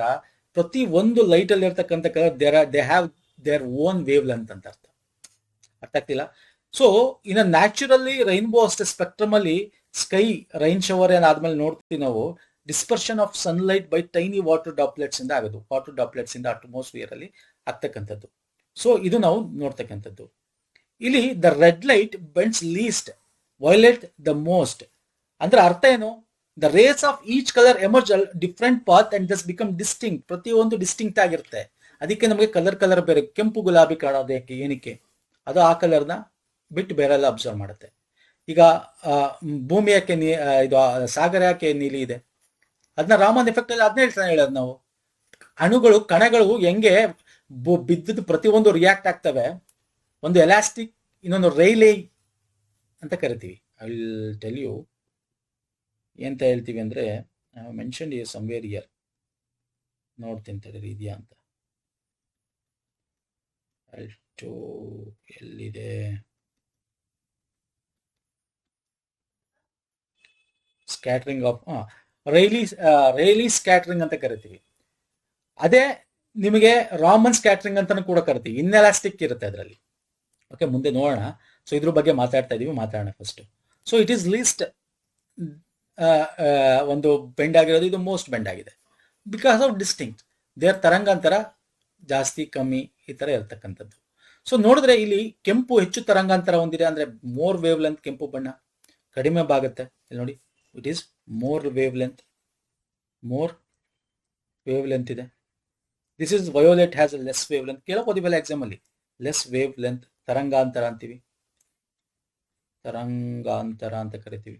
ಓಕೆ, ಸೊ ಇದು ನಿಮಗೆ ಇಲ್ಲೂ ಕೊಟ್ಟಿದ್ದೀನಿ ನೋಡಿ. ಇನ್ನು ಸ್ಪೆಕ್ಟ್ರಮ್ ಆಫ್ ಲೈಟ್ ಅಂತ ತಗೊಂಡಾಗ ಅದನ್ನ ರೋಹಿತ ಅಂತ ಕನ್ನಡದ ಏನ್ ಕರಿತೀವಿ, ಎರಡು ವಿಧ ಇದೆ. ಒಂದು ಪ್ಯೂರ್ ಶುದ್ಧ ರೋಹಿತ ಸ್ಪೆಕ್ಟ್ರಮ್, ಮತ್ತೆ ಅಶುದ್ಧ ರೋಹಿತ ಅಂತ. ಅಂದ್ರೆ ಅರ್ಥ ಏನು, ಬಣ್ಣಗಳು ಹಾದು ಹೋಗಲು ಮರ್ಜ್ ಆಗದೆ ಕರೆಕ್ಟ್ ಆಗಿ ಹೋಗಿ ಬಿಟ್ರೆ, ಈಗ ನಾವು ಬೇರೆ ಬೇರೆ ಬಣ್ಣಗಳನ್ನ ನಾವೇನ್ ನೋಡು ಸ್ಪೆಕ್ಟ್ರಮ್ ಅಲ್ಲಿ, ಶುದ್ಧ ರೋಹಿತ ಅಂತ ಕರಿತೀವಿ. ನಿರ್ದಿಷ್ಟವಾಗಿರುತ್ತೆ, ಒಂದರ ಮೇಲೆ ಒಂದು ಆತರ ಇರುತ್ತೆ, ನಾವು ಅದನ್ನ ಅಶುದ್ಧ ರೋಹಿತ ಅಂತ ಕರಿತೀವಿ. ಸೊ ಇವೆಲ್ಲ ಆಗೋದು ನಮಗೆ ಪ್ರಮುಖವಾಗಿ ಪ್ರಾಥಮಿಕ ಬಣ್ಣಗಳು ಗೊತ್ತಿರ್ಬೇಕು ನಿಮ್ಗೆ, red, blue and green. Okay, red, blue and green. ಇದ್ರ ಮೇಲೆ ಕೂಡ ಎಕ್ಸಾಮ್ ಅಲ್ಲಿ ಕೇಳ್ತಾನೆ. ಬಣ್ಣಗಳು ಮಿಕ್ಸ್ ಆಗೋದ್ರಿಂದ, ಓಕೆ, ಬಣ್ಣಗಳು ಮಿಕ್ಸ್ ಆಗೋದ್ರಿಂದ primary colour blue, red, green, ಈ ಮಿಕ್ಸ್ ಆಗೋದ್ರಿಂದ ಯಾವ ಯಾವ ಬಣ್ಣಗಳು ಬರುತ್ತೆ ಅಂತ ಎಕ್ಸಾಮ್ ಅಲ್ಲಿ ಕೇಳ್ಬೋದು. ಓಕೆ, ಈಗ ಮೇನು ಹಸಿರು ನೀಲಿ ಆದ್ರೆ ಸಯಾನ್ ಆಗುತ್ತೆ, ಕೆಂಪು ನೀಲಿ ಆದ್ರೆ ಮೆಜೆಂಟಾ ಆಗುತ್ತೆ, ಕೆಂಪು ಹಸಿರಾದ್ರೆ ಹಳದಿ ಆಗುತ್ತೆ. ಸೊ ಈ ಮೂರನ್ನ ಬೇಸ್ ಇಟ್ಕೊಂಡು ಇದನ್ನ ಬೇಕಾದ್ರೆ ಎಕ್ಸಾಮ್ ಅಲ್ಲಿ ಕೇಳ್ಬೋದು. ಇದ್ರ ಜೊತೆ ಇನ್ನೊಂದು ಯಾವ್ದಾದ್ರು ಮಿಕ್ಸ್ ಆದಾಗ ಕಾಂಪ್ಲಿಮೆಂಟರಿ ಕಲರ್ ಅಂತೀವಿ. ಈಗ ಸಯನ್ ಮತ್ತು ಮೆಜೆಂಟಾ, ಸಯನ್ ಅಂದ್ರೆ ಹಸಿರು ನೀಲಿ, ಕೆಂಪು ನೀಲಿ, ಜೊತೆಗೆ ಹಳದಿ ಮಿಕ್ಸ್ ಆದ್ರೆ ಕಪ್ಪು ಬರುತ್ತೆ. ಸಯನ್ ಮತ್ತು ಮೆಜೆಂಟಾ ಆದ್ರೆ ನೀಲಿ ಬರುತ್ತೆ, ಕೆಂಪು ಮಂಚು ಅಜೆಂಟಾ ಮತ್ತು ಹಳದಿ ಆದ್ರೆ ಕೆಂಪು ಬರುತ್ತೆ. ಸೊ ಇಂಥದ್ದೆಲ್ಲ ನಾವು ಬಣ್ಣಗಳನ್ನ ತಯಾರಿಸಬಹುದು. ನಿಮ್ಮ ಇವಾಗ ಇಂಡಸ್ಟ್ರಿಗಳಲ್ಲಿ ಈ ತರನೇ ಮಾಡ್ತಾ ಇರ್ತಕ್ಕಂಥದ್ದು. ಓಕೆ, ಸೊ ಅರ್ಥ ಆಗ್ತಿದೆಯಲ್ಲ ಸ್ನೇಹಿತರೆ? So it is scattering of light, very important. Scattering of light is nothing but angle of incidence. ಅಂದ್ರೆ ಇನ್ಸಿಡೆನ್ಸ್ ಬರ್ತಕ್ಕಂಥದ್ದು ಸೇಮ್ ವೇ ಆಫ್ ನಮ್ಗೆ ರಿಫ್ಲೆಕ್ಟ್ ಆಗ್ತಾ ಇರತ್ತೆ. ಆ ಬಿಂದು ಮೇಲೆ ಬಿದ್ದುದು ಎಲ್ಲಾ ಕಡೆ ನಾವು ಇದನ್ನ ನೋಡೋದು. ನಾವೇನ್ ನೋಡ್ತೀವಿ ಇಲ್ಲಿ, scattering of light by molecule and particles in the atmosphere. So this is called reeling scattering ಅಂತ ಕರಿತೀವಿ. ಅದೇ Raman scattering is different. Raman scattering ಏನ್ ಹೇಳುತ್ತೆ, ನಾನು ಮುಂದೆ ತಗೋತೀನಿ ರಾಮನ್, ಸಿಂಪಲ್ ಇಲ್ಲೇ ಹೇಳ್ಬಿಡ್ತೀನಿ. ಇದು ಈಕ್ವಲ್ ಆಗಿರುತ್ತೆ ನೋಡಿ, ಇನ್ಸಿಡೆನ್ಸ್ ಮತ್ತೆ ರಿಫ್ಲೆಕ್ಷನ್ ಈಕ್ವಲ್ ಆಗಿರುತ್ತೆ. ರಾಮನ್ ಸ್ಕ್ಯಾಟರಿಂಗ್ ಹಂಗಲ್ಲ, ಪ್ರತಿಯೊಂದು ಮಾಲಿಕ್ಯೂಲ್ ಬೇರೆ ಬೇರೆ ಕ್ಯಾರೆಕ್ಟರಿಸ್ಟಿಕ್ಸ್ ಇರುತ್ತೆ. ಒಂದಷ್ಟು ಹೀರ್ ಕೊಡುತ್ತೆ, ಒಂದಷ್ಟು ಎನರ್ಜಿ ಕೊಡುತ್ತೆ, ಒಂದಷ್ಟು ಅಂದ್ರೆ ಒಂದು ದೊಡ್ಡದಿದ್ರೆ ಒಂದು ಚಿಕ್ಕದ ರಿಫ್ಲೆಕ್ಟ್ ಆಗ್ತಾ ಇರುತ್ತೆ, ಇನ್ನೊಂದು ಬೇರೆ ತರ ರಿಫ್ಲೆಕ್ಟ್ ಆಗ್ತಾ ಇರುತ್ತೆ. That is Raman scattering. Okay, ನಾನು ರಾಮನ್ ತಗೊಂಡಾಗ ಹೇಳ್ತೀನಿ, ಈಗ ಬರುತ್ತೆ ಮುಂದೆ ತಗೋತೀನಿ ಹೇಳ್ತೀನಿ. ಇನ್ನು ಮಸೂರ ಬಗ್ಗೆ, ಲೆನ್ಸಸ್ ಬಗ್ಗೆ ನಾನು ಏನು ಎಕ್ಸ್ಪ್ಲೇನ್ ಮಾಡಕ್ ಹೋಗಲ್ಲ ಜಾಸ್ತಿ ಸ್ನೇಹಿತರೆ. ನಿಮ್ಗೆ ಗೊತ್ತಿದೆ ಪೀನ ಮಸೂರ, ನಿಮ್ನ ಮಸೂರ, ಕಾನ್ವೆಕ್ಸ್ ಅಂಡ್ ಕಾನ್ಕೇವ್ ಲೆನ್ಸ್ ಅಂತ ಕರಿತೀವಿ. ಕಾನ್ವೆಕ್ಸ್ ಅಂತಕ್ಕಂಥದ್ದು ಏನಿದೆ, ಅದು ನಿಮಗೆ ಮಸೂರದ ಮಧ್ಯಭಾಗ ಹೆಚ್ಚು ಉಬ್ಕೊಂಡಂಗಿರುತ್ತೆ. ಓಕೆ, ಕಿರಣಗಳು ಪೀನ ಮಸೂರದ ಮೂಲಕ ಹಾದು ಹೋಗಲು ಬೆಳಕಿನ ಕಿರಣ ಒಂದು ನಿರ್ದಿಷ್ಟ ಬಿಂದುವಲ್ಲಿ ಕೇಂದ್ರವಾಗಿರುತ್ತೆ. Focal point, virtual point, centre of curvature. Okay, ಮತ್ತೆ ನಿಮಗೆ ಒಂದಷ್ಟು ಡೆಫಿನೇಷನ್ಸ್ ಗೊತ್ತಿರ್ಬೇಕು. I will show you. ಇಲ್ಲಿ ನೋಡಿ, ಓ ಅಂತಕ್ಕಂಥ ಇಲ್ಲಿ ತೋರಿಸ್ತೀನಿ. Object focus point, object between focus and double, ಎರಡು ಇನ್ನೂ ಸ್ವಲ್ಪ ಡಬಲ್ ದೂರದಲ್ಲಿದ್ರೆ ಏನಾಗುತ್ತೆ. ಓಕೆ ಆಯ್ತಾ. ಸೆಂಟರ್ ಆಫ್ ಆಪ್ಟಿಕಲ್, ಓ ಅಂತ ಕರಿತೀವಿ. ಇಲ್ಲಿ ಸೆಂಟರ್ ಆಫ್ ಆಪ್ಟಿಕಲ್ ಇಲ್ಲಿ ಬರುತ್ತೆ, ಓ ಅಂತ ಕರಿತೀವಿ. ಸೊ ಇವೆಲ್ಲ ನಿಮ್ಗೆ ಎಕ್ಸಾಮ್ ಅಲ್ಲಿ ಸಿಂಪಲ್ ಆಗಿ ಕೇಳ್ತಾನೆ. ಇದ್ರ ಬಗ್ಗೆ ನಿಮ್ಗೆ ಏನು ಕೇಳಲ್ಲ. ನಿಮ್ಗೆ ಬಗ್ಗೆ ಏನ್ ಕೇಳ್ತಾನೆ ಗೊತ್ತಾ, ಇದು ಅಪ್ಲಿಕೇಶನ್ಸ್ ಕೇಳ್ತಾನೆ. ಅದು ಬಿಟ್ರೆ ಇನ್ನೊಂದು ಕ್ವಶನ್ಸ್ ಕೇಳ್ತಾನೆ. ನಾನು ಹೇಳ್ಬಿಡ್ತೀನಿ ಏನೇನು ಕೇಳ್ತಾನೆ ಅಂತ. ಕೇಳೋದಿದೆ ಎರಡೇ ನಿಮ್ಗೆ. ಇದರಲ್ಲಿ ಪ್ರಮುಖವಾಗಿ ಒಂದೊಂದು ಇಮೇಜ್ ಫಾರ್ಮೇಶನ್ ಆಗಿದೆ. ಇದು ಎಕ್ಸ್ಪ್ಲೇನ್ ಮಾಡ್ತಾ ಹೋದ್ರೆ ಅರ್ಧ ಗಂಟೆ ಆಗುತ್ತೆ. ನಾನು ಅದಕ್ಕೆ ನಾನು ಹೇಳಿದ್ದು ಇದು ತುಂಬಾ ಎಕ್ಸ್ಪ್ಲೇನ್ ಮಾಡೋಕ್ಕಾಗಲ್ಲ. ನಾನು ಇಲ್ಲಿ ಕೊಟ್ಟಿದ್ದೀನಿ, ಇಷ್ಟು ಓದ್ಕೊಳ್ಳಿ ಸಾಕು. ಒಂದು ಆಬ್ಜೆಕ್ಟ್ ನಾವು ಫೋಕಲ್ ಪಾಯಿಂಟ್ ಇಂದ ಇಟ್ಟು ಕಾನ್ವೆಕ್ಸ್ ಅಥವಾ ಕಾನ್ಕೇವ್ ಮಿರರ್ ಮೇಲೆ ಬಿಟ್ಟಾಗ ಅದರ ಒಂದು ಆಬ್ಜೆಕ್ಟಿಗೆ ಇದು 3 ಮೀಟರ್ ಇದೆ ಅಂದ್ರೆ ಅದರ ಒಂದು ರಿಫ್ಲೆಕ್ಷನ್ ಅಥವಾ ಇಲ್ಲಿ ನಾವೇನ್ ನೋಡ್ತೀವಿ 3 ಮೀಟರ್ ಅಲ್ಲಿ ಇರುತ್ತೆ. ಬಟ್ ಇದು ಡಿಪೆಂಡ್, ಇದು ಕಾನ್ವೇಯಾ ಕಾನ್ವೆಕ್ಸಾ, ಎಲ್ಲಿಂದ ಬರ್ತಾ ಇದೆ, ಇಲ್ಲಿಂದ ಬರ್ತಾ ಇದೆ, ಎಲ್ಲಿಂದ ಬರ್ತಾ ಇದೆ, ಮತ್ತೆ ಇದು ಎಷ್ಟು ದೂರದಲ್ಲಿದೆ ಅನ್ನೋದ್ರ ಮೇಲೆ. ಈಗ ಫೋಕಸ್ ಪಾಯಿಂಟ್ ಅಲ್ಲಿ ಇದೆ, ಡಬಲ್ ಫೋಕಸ್ ಪಾಯಿಂಟ್ ಇಲ್ಲ, ಅಥವಾ ಇನ್ಫಿನಿಟಿ ಫೋಕಸ್ ಪಾಯಿಂಟ್ ಅಂದ್ರೆ ತುಂಬಾ ದೂರ, ಲೆಕ್ಕಕ್ಕೆ ಆಗಲ್ಲ ಅಷ್ಟು ದೂರದಲ್ಲಿ ಇದೆಯಾ ಅನ್ನೋದ್ರ ಮೇಲೆ ಡಿಪೆಂಡ್ ಆಗುತ್ತೆ. ಅದ್ರ ಮೇಲೆ ಅದು ರಿಯಲ್ ವರ್ಚುಯಲ್, ಕೆಳಗಡೆ ಇಮ್ಯಾಜಾ, ಈ ತರ ನಾವು ಡಿವೈಡ್ ಮಾಡ್ತಾ ಹೋಗ್ತೀವಿ. ನಾನು ಅದನ್ನೇ ಇಲ್ಲಿ ಕೊಟ್ಟಿರೋ ಡಿಫ್ರೆನ್ಸ್ ನಾನು ಇಲ್ಲಿ ಕೊಟ್ಟಿದ್ದೀನಿ, ಇಲ್ಲಿ ನೋಡ್ಕೊಳ್ಳಿ ಸಾಕು. ಇಲ್ಲಿದೆ ನೋಡಿ, ಕನ್ನಡ ಇಂಗ್ಲಿಷ್ ಎರಡಲ್ಲಿ ಕೊಟ್ಟಿದ್ದೀನಿ. ಕಾನ್ಕೇವ್ ಲೆನ್ಸ್ ನಲ್ಲಿ ನೀವು ನೋಡಿದಾಗ ಫೋಕಸ್ ಪಾಯಿಂಟ್ ಅಲ್ಲಿ ಇದ್ರೆ ವಸ್ತು ಅನಂತ ಇನ್ಫಿನಿಟಿಲಿದ್ರೆ, object location infinity, image at focus point, image nature virtual and direct, ದೊಡ್ಡದಾಗ ಕಾಣುತ್ತೆ ವರ್ಚುಯಲ್ ಅಂಡ್ ಡೈರೆಕ್ಟ್. ಓಕೆ, ಅದೇ beyond infinity and optical centre object point ಇದ್ರೆ, between focus and optical central image location ಇದ್ರೆ ಹಾಗೆ ಡಿಮಿನಿಷ್ಡ್ ಆಗಿ ಕಾಣುತ್ತೆ. Focus and image centre ಅಂದ್ರೆ ಇದು focus and image centre. Okay, ಇದ್ದಿದ್ದಾಗ ಡಿಮಿನಿಷ್ಡ್ ಆಗಿ ಕಾಣುತ್ತೆ. ಡಿಮಿನಿಷ್ ಅಂದ್ರೆ ಉಲ್ಟಾ, ಕೆಳಗಡೆ ಚಿಕ್ಕದಾಗಿ ಕಾಣುತ್ತೆ. ಓಕೆ, ಸೊ ಈ ತರ ಒಂದಷ್ಟು ಡಿಫ್ರೆನ್ಸ್ ಇದೆ. ಅದೇ ಕಾನ್ಕೇವ್ ಲೆನ್ಸ್ ಅಲ್ಲಿ ಏನು ಅದನ್ನು ಕೊಟ್ಟಿದ್ದೀನಿ. ಇದನ್ನ ಎಕ್ಸ್ಪ್ಲೈನ್ ಮಾಡಕೋಲ್ಲ, ಇದನ್ನ ಬೇಕು ಅಂದ್ರೆ ಬೇಕಾದ್ರೆ ಕಮೆಂಟ್ ಮಾಡಿ. ಇದ್ರದ್ದು ಹೆಂಗೆ ಒಂದೊಂದೇ ಫಿಗರ್ ತಗೊಂಡು ಎಕ್ಸ್ಪ್ಲೈನ್ ಮಾಡಬೇಕು. ಇದು it is not so easy. ಒಂದೇ ಲೈನ್ ಹೇಳೋ ತರ ಅಲ್ಲ, ಅರ್ಥ ಮಾಡ್ಸೋ ತರ ಅಲ್ಲ. ಈಗ ಇದು ಯಾಕೆ ಹಿಂಗಾಗುತ್ತೆ, ಇನ್ಫಿನಿಟಿಲಿ ನಾವು ಇಟ್ಟಾಗ ಇಮೇಜು ಹೆಂಗಾಗುತ್ತೆ ಅಂತ ಚಿತ್ರ ಇಲ್ಲಿ ಬರೆದು ಹೆಂಗೆ ಅದು ರಿಫ್ಲೆಕ್ಟ್ ಆಗುತ್ತೆ, ಹೆಂಗೆ ಅದನ್ನ ನಾವು ಇದಾಗುತ್ತೆ ಅನ್ನೋದನ್ನ ನಿಮ್ಗೆ ಎಕ್ಸ್ಪ್ಲೈನ್ ಮಾಡೋಕೆ ಒಂದೊಂದು ಅಂತಂದ್ರೆ ಹೇಗೇನ್ ಇಟ್ ವಿಲ್ ಟೇಕ್ 1 hour ಮೇಲೆ ಜಾಸ್ತಿ ಆಗುತ್ತೆ. ಸೊ ಜಸ್ಟ್ ನಾನು ಇಲ್ಲಿ ಕೊಟ್ಟಿರೋದು ಓದ್ಕೊಳ್ಳಿ ಎಕ್ಸಾಮ್ ಪರ್ಸ್ಪೆಕ್ಟಿವ್ ಇಂದ. ಕನ್ನಡ ಕೇಳಿದವರು ಕನ್ನಡ, ಇಂಗ್ಲಿಷ್ ಕೇಳಿದವರು ಇಂಗ್ಲಿಷು, ಬೇಕಾದ್ರೆ ಸ್ಕ್ರೀನ್ ಶಾಟ್ ತೆಗೆದು ಇಟ್ಕೊಳ್ಳಿ. ಇದ್ರ ಮೇಲೆ ನಿಮ್ ಕ್ವಶನ್ಸ್ ಬರುತ್ತೆ. ಅಪ್ಲಿಕೇಶನ್ಸ್, ಈಗ ಫಾರ್ ಎಕ್ಸಾಂಪಲ್ ನಿಮ್ಗೆ ಕೇಳ್ತಾನೆ ಆಬ್ಜೆಕ್ಟು ಇನ್ಫಿನಿಟಿಲಿ ಇದ್ದಾಗ ಕಾನ್ವೆಕ್ಸ್ ಮಿರರ್ ಅಲ್ಲಿ ಇಮೇಜ್ ಸೈಜು ಯಾವ ರೀತಿ ಫಾರ್ಮ್ ಆಗುತ್ತೆ ಅಂತ ಕೇಳ್ತಾನೆ. ಓಕೆ, ಅರ್ಥ ಆಗ್ತಿಲ್ಲ? ಕಾನ್ವೆಕ್ಸ್ ಲೆನ್ಸ್ ಅಲ್ಲಿ ಅದೇ ತರ ಇಲ್ಲೂ ಕೂಡ ಅಷ್ಟೇ. ನಿಮ್ಗೆ ಕಾನ್ಕೇವ್ ಲೆನ್ಸ್ ಅಲ್ಲಿ ಇನ್ಫಿನಿಟಿಲಿ ಇದ್ರೆ ಅಥವಾ ಬಿಯಾಂಡ್ ಇನ್ಫಿನಿಟಿಲಿ ಇದ್ರೆ ಅದರ ಒಂದು ಚಿತ್ರದ ಗಾತ್ರ ಯಾವ ರೀತಿ ಬರುತ್ತೆ, ಈ ತರ ಕೇಳ್ತಾನೆ ಅಷ್ಟೇ. ಇದು ಬಿಟ್ರೆ ಏನ್ ಕೇಳ್ತಾನೆ ಸರ್? ಇದು ಬಿಟ್ರೆ ನಿಮಗೆ ಅಪ್ಲಿಕೇಶನ್ ಕೇಳ್ತಾನೆ. Concave mirror, convex mirror application ಕೇಳ್ತಾನೆ, ಎಲ್ಲಿ ನಾವು ಯೂಸ್ ಮಾಡ್ತೀವಿ. ಓಕೆ, ಈಗ ಶೇವಿಂಗ್ ಮಿರರ್ ಅಲ್ಲಿ ನಾವು ನೋಡೋದಾದ್ರೆ ಕಾನ್ಕೇವ್ ಮಿರರ್ ಯೂಸ್ ಮಾಡ್ತೀವಿ. ಓಕೆ, ವೆಹಿಕಲ್ ಹೆಡ್ಲೈಟ್ ಅಲ್ಲಿ ಯಾವ್ದು ಯೂಸ್ ಮಾಡ್ತೀವಿ? ಕಾನ್ಕೇವ್ ಮಿರರ್ ಯೂಸ್ ಮಾಡ್ತೀವಿ. ಐನ ಎಕ್ಸಾಮೈನ್ ಮಾಡಬೇಕಾದ್ರೆ ನೀವು ಡಾಕ್ಟರ್ ಕಣ್ಗೆ ಹಾಕೊಂಡು ನಿಮ್ಮ ಕಣ್ಣು ನೋಡೋದು, ಕಿವಿ ನೋಡೋದು, ಒಂದು ಸಣ್ಣದಾಗ ಒಂಥರ ಇಟ್ಕೊಂಡು ನೋಡೋದು, ಅದ್ರಲ್ಲಿ ನೀವು ಕಾನ್ಕೇವ್ ಮಿರರ್ ನೋಡ್ತೀವಿ. ಯಾಕಂದ್ರೆ ಸ್ವಲ್ಪ ನಮಗೆ ಅಲ್ಲಿ ಕ್ಲಿಯರ್ ಗೊತ್ತಾಗಬೇಕು. ಆಪ್ತೋಲಮೋಸ್ಕೋಪ್ ಅಂತ ಕರಿತೀವಿ, ಆಪ್ತೋಲಮೋಸ್ಕೋಪ್ ಅಂತ. Okay, solar cooker, large concave mirror ಗಳನ್ನ ಯೂಸ್ ಮಾಡ್ತೀವಿ. ಸೋಲಾರ್ ಇದರಲ್ಲಿ ಮಿರರ್ ಕಾನ್ವೆಕ್ಸ್ ಮಿರರ್ ಅಲ್ಲಿ ಯೂಸ್ ಮಾಡ್ತೀವಿ. ಟ್ರಾಫಿಕ್, ಓಕೆ, ಡ್ರೈವರು ಹಿಂದ್ಗಡೆ ನೋಡ್ತಾನಲ್ಲ ಮಿರರು ಬ್ಯಾಕ್ ಸೈಡ್ ಇಂದ, ಅದನ್ನ ನಾವು ಸೈಡ್ ಮಿರರ್, ಅದನ್ನ ಕಾನ್ವೆಕ್ಸ್ ಮಿರರ್ ಯೂಸ್ ಮಾಡ್ತೀವಿ. ಓಕೆ, ಲ್ಯಾಂಪ್ಗಳಲ್ಲಿ, ರಿಫ್ಲೆಕ್ಟರ್ಗಳಲ್ಲಿ ನಾವು ಕಾನ್ವೆಕ್ಸ್ ಮಿರರ್ ಯೂಸ್ ಮಾಡ್ತೀವಿ. ಈ ತರ ಒಂದು ಅಪ್ಲಿಕೇಶನ್ಸ್ ಗಳನ್ನ ಮೇಲೆ ಎಕ್ಸಾಮ್ ಅಲ್ಲಿ ನಿಮ್ಗೆ ಕೇಳ್ಬೋದು. ಅದನ್ನು ಕೊಟ್ಟಿದ್ದೀನಿ, ನೋಡ್ಕೊಳ್ಳಿ. ಇನ್ನು ಲೆನ್ಸಸ್ ಎಲ್ಲಿ ಯೂಸ್ ಮಾಡ್ತೀವಿ? ಈ ಯಾವುದೇ ಲೆನ್ಸ್ ತಗೊಳ್ಳಿ, ಕಾನ್ಕೇವ್, ಕಾನ್ವೆಕ್ಸ್, ಅದು ನೀವು ಟೆಲಿಸ್ಕೋಪ್ ಅಲ್ಲಿ, ಮೈಕ್ರೋಸ್ಕೋಪ್ ಅಲ್ಲಿ, ಬೈನಾಕ್ಯುಲರ್ ಅಲ್ಲಿ ಕಣ್ಣಿನ ದೋಷಗಳನ್ನು ಸರಿಪಡಿಸಲು, LCD ಪ್ರೊಜೆಕ್ಟರ್ ಅಲ್ಲಿ, ಕ್ಯಾಮರಾ, ಇವೆಲ್ಲ ನಾವು ಯೂಸ್ ಮಾಡ್ತೀವಿ ಅಲ್ವಾ ಸರ್? ಇನ್ನು ಐ ಸಂಬಂಧಪಟ್ಟಂತೆ ಕೂಡ ಸಿಲೆಬಸ್ ಅಲ್ಲಿ ಇದೆ. 2-3 ಪಾಯಿಂಟ್ ನಿಮಗೆ ಇದರಲ್ಲಿ ಇಂಪಾರ್ಟೆಂಟ್ ಗೊತ್ತಿರಬೇಕು. ಒಂದು, ನಮ್ಮ ನಾರ್ಮಲ್ ಐಯಿಂದ ಹ್ಯೂಮನ್ ಇಂದ ನೋಡ್ಬೇಕಾದ್ರೆ ಒಂದು ಆಬ್ಜೆಕ್ಟ್ ಕ್ಲಿಯರ್ಲಿ ಕಾಣಬೇಕು ಅಂದ್ರೆ ಈ 25 ಸೆಂಟಿಮೀಟರ್ ಅಂಡ್ ಇನ್ಫಿನಿಟಿ ಇರಬೇಕು. ಎಷ್ಟು ಸರ್? 25 ಸೆಂಟಿಮೀಟರ್.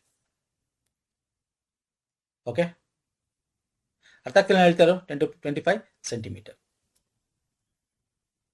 ಅಥವಾ ನಾವೇನು ಹೇಳ್ಬೋದು 250 mm ಅಂತಾನು ಹೇಳ್ಬೋದು, ಮಿಲಿಮೀಟರ್ ಅಲ್ಲಾದ್ರೆ. Okay, fine. ಈಗ ಶಾರ್ಟ್ ಎಂಡ್, ಈಗ ನಿಯರ್ ಸೈಟ್ ಅಂತ ನಾವೇನ್ ಕರಿತೀವಿ? Near sight, nearby objects ನಾವೇನು ಕಾಣಿಸ್ತಾರಲ್ಲ, ನಿಯರ್ ಸೈಟ್ ಅಂತ ಏನ್ ಕರಿತೀವಿ. ಓಕೆ, ಕಾಣಿಸಲ್ಲ ನಿಯರ್ ಸೈಟ್, ಅದನ್ನ ಮಯೋಪಿಯಾ ಅಂತ ಕರಿತೀವಿ.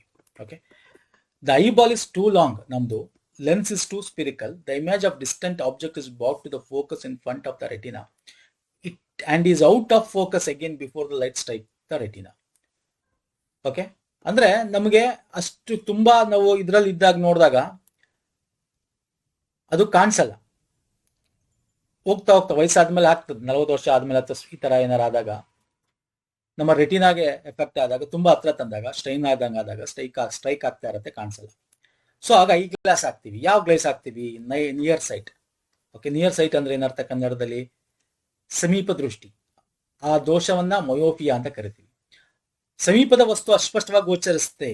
ಇದಕ್ಕೆ ನಾವು ಏನು ಕಾರಣ ಅಂದ್ರೆ ಪ್ರತಿಬಿಂಬ ರೆಟಿನದ ಮುಂಭಾಗದಲ್ಲಿ ಮೂಡೋದಕ್ಕೆ ಸಮಸ್ಯೆ ಉಂಟಾಗುತ್ತೆ, ಪ್ರತಿಬಿಂಬ, ರಿಫ್ಲೆಕ್ಷನ್. ಹಂಗಾಗಿ ನಾವು ನಿಮ್ನ ಮಸೂರಗಳನ್ನ ಯೂಸ್ ಮಾಡ್ತೀವಿ, ಅಂದ್ರೆ ಕಾನ್ಕೇವ್ ಲೆನ್ಸ್ ನ ಯೂಸ್ ಮಾಡ್ತೀವಿ, ಮಯೋಪಿಯಾ. ಕೇಳ್ಬೋದು ಬೇಕಾದ್ರೆ ನಿಮ್ಮ ಎಕ್ಸಾಮ್ ಅಲ್ಲಿ ಸಮೀಪ ದೃಷ್ಟಿ ನಿಯರ್ ಸೈಟ್ ಅಥವಾ ಮಯೋಪಿಯಾ ಆದಾಗ ಯಾವ ಲೆನ್ಸ್ ಯೂಸ್ ಮಾಡಿದ್ರೆ ಸರಿ ಆಗುತ್ತೆ? ನಿಮ್ನ ಮಸೂರ ಅಥವಾ ಕಾನ್ ಕೇವ್ ಲೆನ್ಸ್. ಅದೇ ಫಾರ್ ಸೈಟ್, ದೂರದ ಕಾಣಿಸ್ತಾ ಇರಲ್ಲ ಅಂತಂದಾಗ ಇಲ್ಲಿ ನೋಡೋದಾದ್ರೆ ಲೆನ್ಸ್ ನ ಯೂಸ್ ಮಾಡಿ ಸರಿ ಮಾಡ್ಕೊಳ್ತಕ್ಕಂಥದ್ದು ಯಾವುದು ಅಂದ್ರೆ ಕಾನ್ವೆಕ್ಸ್ ಲೆನ್ಸ್. ಅದನ್ನ ಹೈಪರ್ಮೆಟ್ರೋಫಿಯಾ ಅಂತ ಕರಿತೀವಿ. ಓಕೆ, ಇದರಲ್ಲಿ ಕಾನ್ಕೇವ್ ಆದ್ರೆ ಇದು ದೂರದೃಷ್ಟಿ ಅಂತ ಏನ್ ಕರಿತೀವಿ, ಕಾನ್ವೆಕ್ಸ್ ಅಂತ ಕರಿತೀವಿ. ಪವರ್ ಆಫ್ ಲೆನ್ಸ್ ನಾವೇನ್ ನೋಡ್ತೀವಲ್ಲ SI ಯೂನಿಟ್ ನ ಡಯಾಪ್ಟರ್ ಅಂತ ಕರಿತೀವಿ. ಓಕೆ, ಡಯಾಪ್ಟರ್ ಅಲ್ಲಿ ನಾವು ಇದು reciprocal of the focal length ಅಂತ ಕರಿತೀವಿ. ಡಯಾಪ್ಟರ್ SI ಯೂನಿಟ್ ಅಲ್ಲಿ ಡಯಾಪ್ಟರ್ ಅಂತ ಕರಿತೀವಿ. ಸೊ ಒಂದಷ್ಟು ಇಂಪಾರ್ಟೆಂಟ್ ನಾನು ಎಕ್ಸಾಮ್ ಪರ್ಸ್ಪೆಕ್ಟಿವ್ ಅಂತ ಕೊಟ್ಟಿರೋದು. ಇನ್ನು ರಾಮನ್ ಎಫೆಕ್ಟ್ ನೋಡಿ, ರಾಮನ್ ಎಫೆಕ್ಟ್ ನಿಮ್ಗೆ ಹೇಳ್ತಾ ಇದೆ ಸ್ಕ್ಯಾಟರಿಂಗ್ ಆಫ್ ಲೈಟ್ ಅಂತ. ಗ್ಲಾಸ್ ಪ್ರಿಸಮ್ ಇಟ್ಟು ಅವರು ಚೆಕ್ ಮಾಡ್ತಾ ಹೋಗ್ತಾರೆ, ಯಾಕೆ ಅವರು ಇದರಿಂದ ಬರ್ತಾ ಇರ್ತಾರೆ ರಾಮನ್ನು, ಅವ್ರಿಗೆ ನೊಬೆಲ್ ಪ್ರಶಸ್ತಿ ಸಿಕ್ಕಿದೆ. ಬರ್ಬೇಕಾದ್ರೆ ಅವರು UK ಇಂದ ಯಾಕೆ ಈ ತರ ನೀಲಿ ಕಲರ್ ಇದೆ ಅಂತ ನೋಡ್ತಾರೆ. ಸೊ ಅವಾಗ ಒಂದು ಪ್ರಿಸಮ್ ಇಟ್ಕೊಂಡು ಲೈಟ್ ಇದ್ಬಿಟ್ಟು ಎಲ್ಲ ಚೆಕ್ ಮಾಡ್ತಾರೆ. ಅದರಲ್ಲಿ ಮಾಲಿಕ್ಯೂಲ್ಸ್ಗಳು ಹೆಂಗೆ ರಿಯಾಕ್ಟ್ ಮಾಡುತ್ತೆ, ವೈಬ್ರೇಟ್ ಆಗ್ತಾ ಇರತ್ತೆ. ಒಂದು ಲೈಟ್ ಬಿದ್ದಾಗ ಕೂಡ ಒಂದೊಂದು ಮಾಲಿಕ್ಯೂಲ್ಸ್ ವೈಬ್ರೇಟ್ ಆಗ್ತಾ ಇರುತ್ತೆ. ಸೊ ಇನ್ ಎಲಾಸ್ಟಿಸಿಟಿ ಅಂತ ಕರಿತೀವಿ. ಡೈರೆಕ್ಟ್ ಆಗಿ ಒಂದೇ ಸೇಮ್ ಬಂದು ಸೇಮ್ ಹೋಗ್ತಾ ಇದ್ರೆ ದಟ್ ಈಸ್ ರೇಲಿಂಗ್ ಸ್ಕ್ಯಾಟ್ರಿಂಗ್. ಅದೇ ರಾಮನ್ ಸ್ಕ್ಯಾಟ್ರಿಂಗ್ ಹಂಗಲ್ಲ, ಒಂದು ದೊಡ್ಡದು ಒಂದು ಚಿಕ್ಕದು, ಅದು ಕ್ಯಾರೆಕ್ಟರಿಸ್ಟಿಕ್ಸ್ ಮೇಲೆ ಹೋಗುತ್ತೆ, ಪ್ರಾಪರ್ಟಿ ಮೇಲೆ ಹೋಗುತ್ತೆ. ಅಂದ್ರೆ ಅದರ ಕೆಮಿಕಲ್ ಪ್ರಾಪರ್ಟಿ ಆಗಿರೋದು, ಫಿಸಿಕಲ್ ಪ್ರಾಪರ್ಟೀಸ್ ಆಗಿರ್ಬೋದು. So different materials different type of ಒಂದು ಸ್ಟ್ರಕ್ಚರ್ ಇರುತ್ತೆ. ಸೊ ನಿಮ್ ಲೈಟ್ ಅಲ್ಲಿ ಫೋಟಾನ್ ಅಂತ ಇರುತ್ತೆ ಗೊತ್ತು, ಡಿಫ್ರೆಂಟ್ ಫ್ರೀಕ್ವೆನ್ಸಿ ಡಿಫ್ರೆಂಟ್ ರೀತಿ ವೈಬ್ರೇಷನ್ ರೊಟೇಷನ್ ಆಗ್ತಾ ಇರುತ್ತೆ. ಸೊ ಇದನ್ನ ಅವರು ಎಕ್ಸ್ಪ್ಲೇನ್ ಮಾಡ್ತಾ ಹೋಗ್ತಾರೆ, ಸ್ಪೆಕ್ಟ್ರೋಸ್ಕೋಪ್ ಅಂತ ಕಂಡು ಹಿಡಿತಾರೆ. ಸೊ CV ರಾಮನ್ ಈ ಒಂದು ಇದಕ್ಕೋಸ್ಕರ ಏನ್ ಮಾಡಿದ್ರು ಸರ್, ನೊಬೆಲ್ ಪ್ರೈಸ್ ಕೂಡ ಅವ್ರಿಗೆ ಸಿಕ್ತು, ರಾಮನ್ ಸ್ಕ್ಯಾಟ್ರಿಂಗ್ ಪ್ರಿನ್ಸಿಪಲ್ ಅಂತ 1930ರಲ್ಲಿ. ಓಕೆ, ಅದನ್ನ ಕನ್ನಡದಲ್ಲಿ ಇದೆ ನೋಡ್ಕೊಳ್ಳಿ. ಅಂಡ್ ಇಲ್ಲಿ ರಾಮನ್ ಸ್ಕ್ಯಾಟ್ರಿಂಗ್ ಎಫೆಕ್ಟ್ ನಾನು ನಿಮ್ಗೆ ಹೇಳಿದೆ, ಎಲಾಸ್ಟಿಸಿಟಿ ಇನ್ ಎಲಾಸ್ಟಿಸಿಟಿ ಅಂತ. ಬೇರೆ ಬೇರೆ ರೀತಿ ಕಂಡೀಷನ್ ಅಲ್ಲಿ ಬೇರೆ ಬೇರೆ ರೀತಿ ಆಗ್ತಾ ಇರುತ್ತೆ ಅದನ್ನ. ಹಾಗಾಗಿ ಅದನ್ನ ಡಿಗ್ರಿ ಆಫ್ ಫ್ರೀಡಮ್ ಅಂತ ಅವರು ಕ್ಯಾಲ್ಕುಲೇಟ್ ಮಾಡಿದ್ರು. ಡಿಗ್ರಿ ಆಫ್ ಫ್ರೀಡಮ್ ಅಂದ್ರೆ ಏನು? In a system defined as the number of parameter needed to determine the physical system configuration. ಅದನ್ನ ಅವರು ಕ್ಯಾಲ್ಕುಲೇಷನ್ ಮಾಡಕ್ಕೆ ಡಿಗ್ರಿ ಆಫ್ ಫ್ರೀಡಮ್ ಅಂತ ಕೊಟ್ಟರು, N-1 ಅಂತ, N ಸ್ಯಾಂಪಲ್ -1 ಅಂತ ಹೇಳಿ ರಾಮನ್ ಎಫೆಕ್ಟ್. ಓಕೆ, ಅಂದ್ರೆ ಏನರ್ಥ? N ಅಂದ್ರೆ ಏನು ಸರ್? N ಅಂದ್ರೆ 3 ಡೈಮೆನ್ಷನ್ ಅಲ್ಲಿ XYZ. ಓಕೆ, XYZ ತಗೊಂಡ್ರೆ XYZ 3 ಡೈಮೆನ್ಷನ್ ಅಲ್ಲಿ ಯೂಸ್ ಮಾಡಿ ಆ ಪಾರ್ಟಿಕಲ್ ನ ಕೆಮಿಕಲ್ ಕಾಂಪೌಂಡ್ಸ್ ಆಟಮ್ಸ್ ಗಳನ್ನ ಸ್ಟಡಿ ಮಾಡಿಕೊಂಡು ಸೊ ಈ ತರ ಡಿಗ್ರಿ ಆಫ್ ಪ್ಯಾರಾಮೀಟರ್ ಅಂತ ಹೇಳಿ ಮಾಡ್ತಾ ಹೋಗ್ತಾರೆ. ಸೊ ಇದನ್ನ ನಾವು ತಗೊಳಕ್ಕೆ ರಾಮನ್ ಸ್ಪೆಕ್ಟ್ರೋಸ್ಕೋಪಿ ಅಂತ ಅವರು 1928 ಅದನ್ನ ಅವ್ರಿಗೆ ನೊಬೆಲ್ ಪ್ರೈಸ್ ಸಿಗಕ್ಕಿಂತ ಮುಂಚೆನೆ, ಸ್ಕ್ಯಾಟ್ರಿಂಗ್ ಅದು ಥೀಸಿಸ್ ಮಾಡೋಕ್ಕಿಂತ ಮುಂಚೆನೆ ಅದನ್ನ ಕಂಡುಹಿಡಿಬೇಕು, ನೋಡ್ಬೇಕು, ಸ್ಪೆಕ್ಟ್ರೋಸ್ಕೋಪ್ ಬೇಕು. ಈ ಸ್ಪೆಕ್ಟ್ರೋಸ್ಕೋಪ್ ನ ನಿಮ್ಗೆ ವಿಧಿ ವಿಜ್ಞಾನದಲ್ಲಿ ಯೂಸ್ ಮಾಡ್ತಾರೆ. ನಿಮ್ಮ ಒಂದು ಈಗ ಹೆಂಗ್ ಗೊತ್ತಾಗುತ್ತೆ? ಈಗ ಎಲ್ಲರೂ ಒಂದು ತಂಬ್ ಇಂಪ್ರೆಷನ್ ಆಗಿರುತ್ತೆ ಅಂತ ಇಟ್ಕೊಳ್ಳಿ. ಅದನ್ನ ಹೇಳುದು ದಟ್ ಮಾಲಿಕ್ಯೂಲ್ ಹೆಂಗೆ ಅದು ಇದಾಗ್ತಾ ಇರುತ್ತೆ ಅಂದ್ರೆ like A thumb impression. Okay, so ಇದನ್ನ ನಿಮ್ಗೆ ವಿಧಿ ವಿಜ್ಞಾನದಲ್ಲಿ ಕ್ರಿಮಿನಲ್ ಕೇಸ್ಗಳಲ್ಲಿ ಅದನ್ನ ತಗೊಂಡೋಗಿ ಆ ಒಂದು ಸ್ಪೆಕ್ಟ್ರೋಸ್ಕೋಪ್ ಅಂತರ ಇರುತ್ತೆ, ಸ್ಕೋಪಿಂಗ್ಗೆ ಅಲ್ಲಿಟ್ಟು ಚೆಕ್ ಮಾಡೋದಾಗಿರ್ಬೋದು. ಓಕೆ, ಕ್ಯಾರೆಕ್ಟರಿಸ್ಟಿಕ್ ನ ನೋಡೋದಾಗಿರ್ಬೋದು, ಅವೆಲ್ಲ ನಾವು ನೋಡ್ತೀವಿ, ಸ್ಪೆಕ್ಟ್ರೋಸ್ಕೋಪಿ ಅಂತ ಕರಿತೀವಿ. ಓಕೆ, ಅರ್ಥ ಆಗ್ತಿಲ್ಲ ಈ ತರ.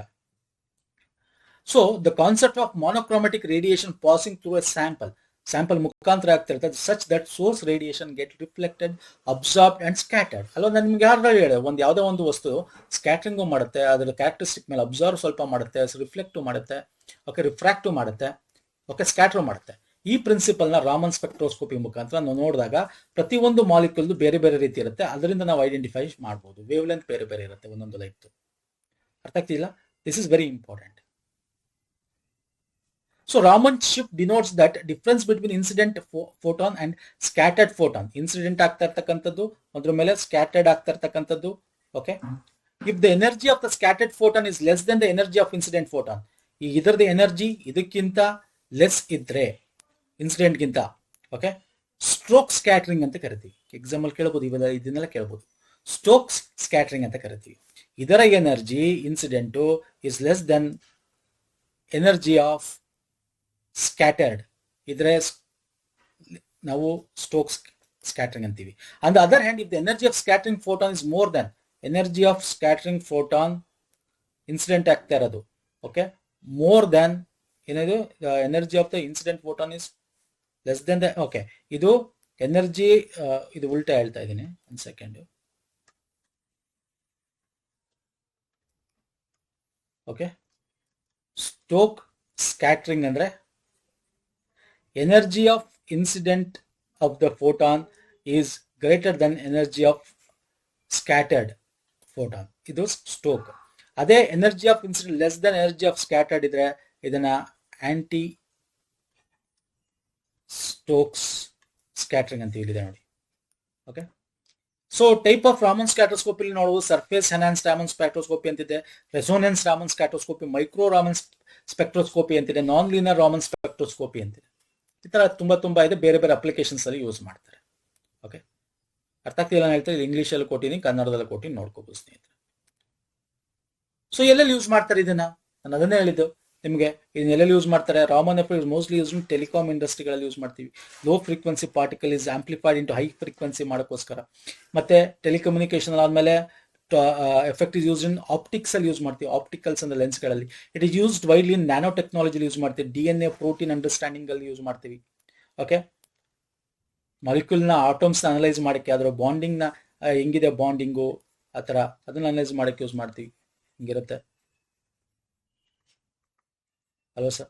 ಸೋಲಾರ್ ಸಿಸ್ಟಮ್ ಪ್ಲಾನ್ಗಳು ಯೂಸ್ ಮಾಡ್ತೀವಿ. ಬೇರೆ ಬೇರೆ ಕ್ರಿಮಿನಲ್ ಕೇಸ್ಗಳು ವಿಧಿವಿಜ್ಞಾನ ಕೇಂದ್ರಗಳಲ್ಲಿ ಯೂಸ್ ಮಾಡ್ತೀವಿ. ಓಕೆ, ಇದ್ರ ಮೇಲೆ ಕ್ವಶನ್ಸ್ ಬರುತ್ತೆ ಸ್ನೇಹಿತರೆ. ಓಕೆ, ನಾನು ಒಂದಷ್ಟು ಕ್ವಶನ್ ತಗೋತೀನಿ ಇದರದ್ದು ಹೆಂಗ್ ಬರ್ಬೋದು ಅಂತ.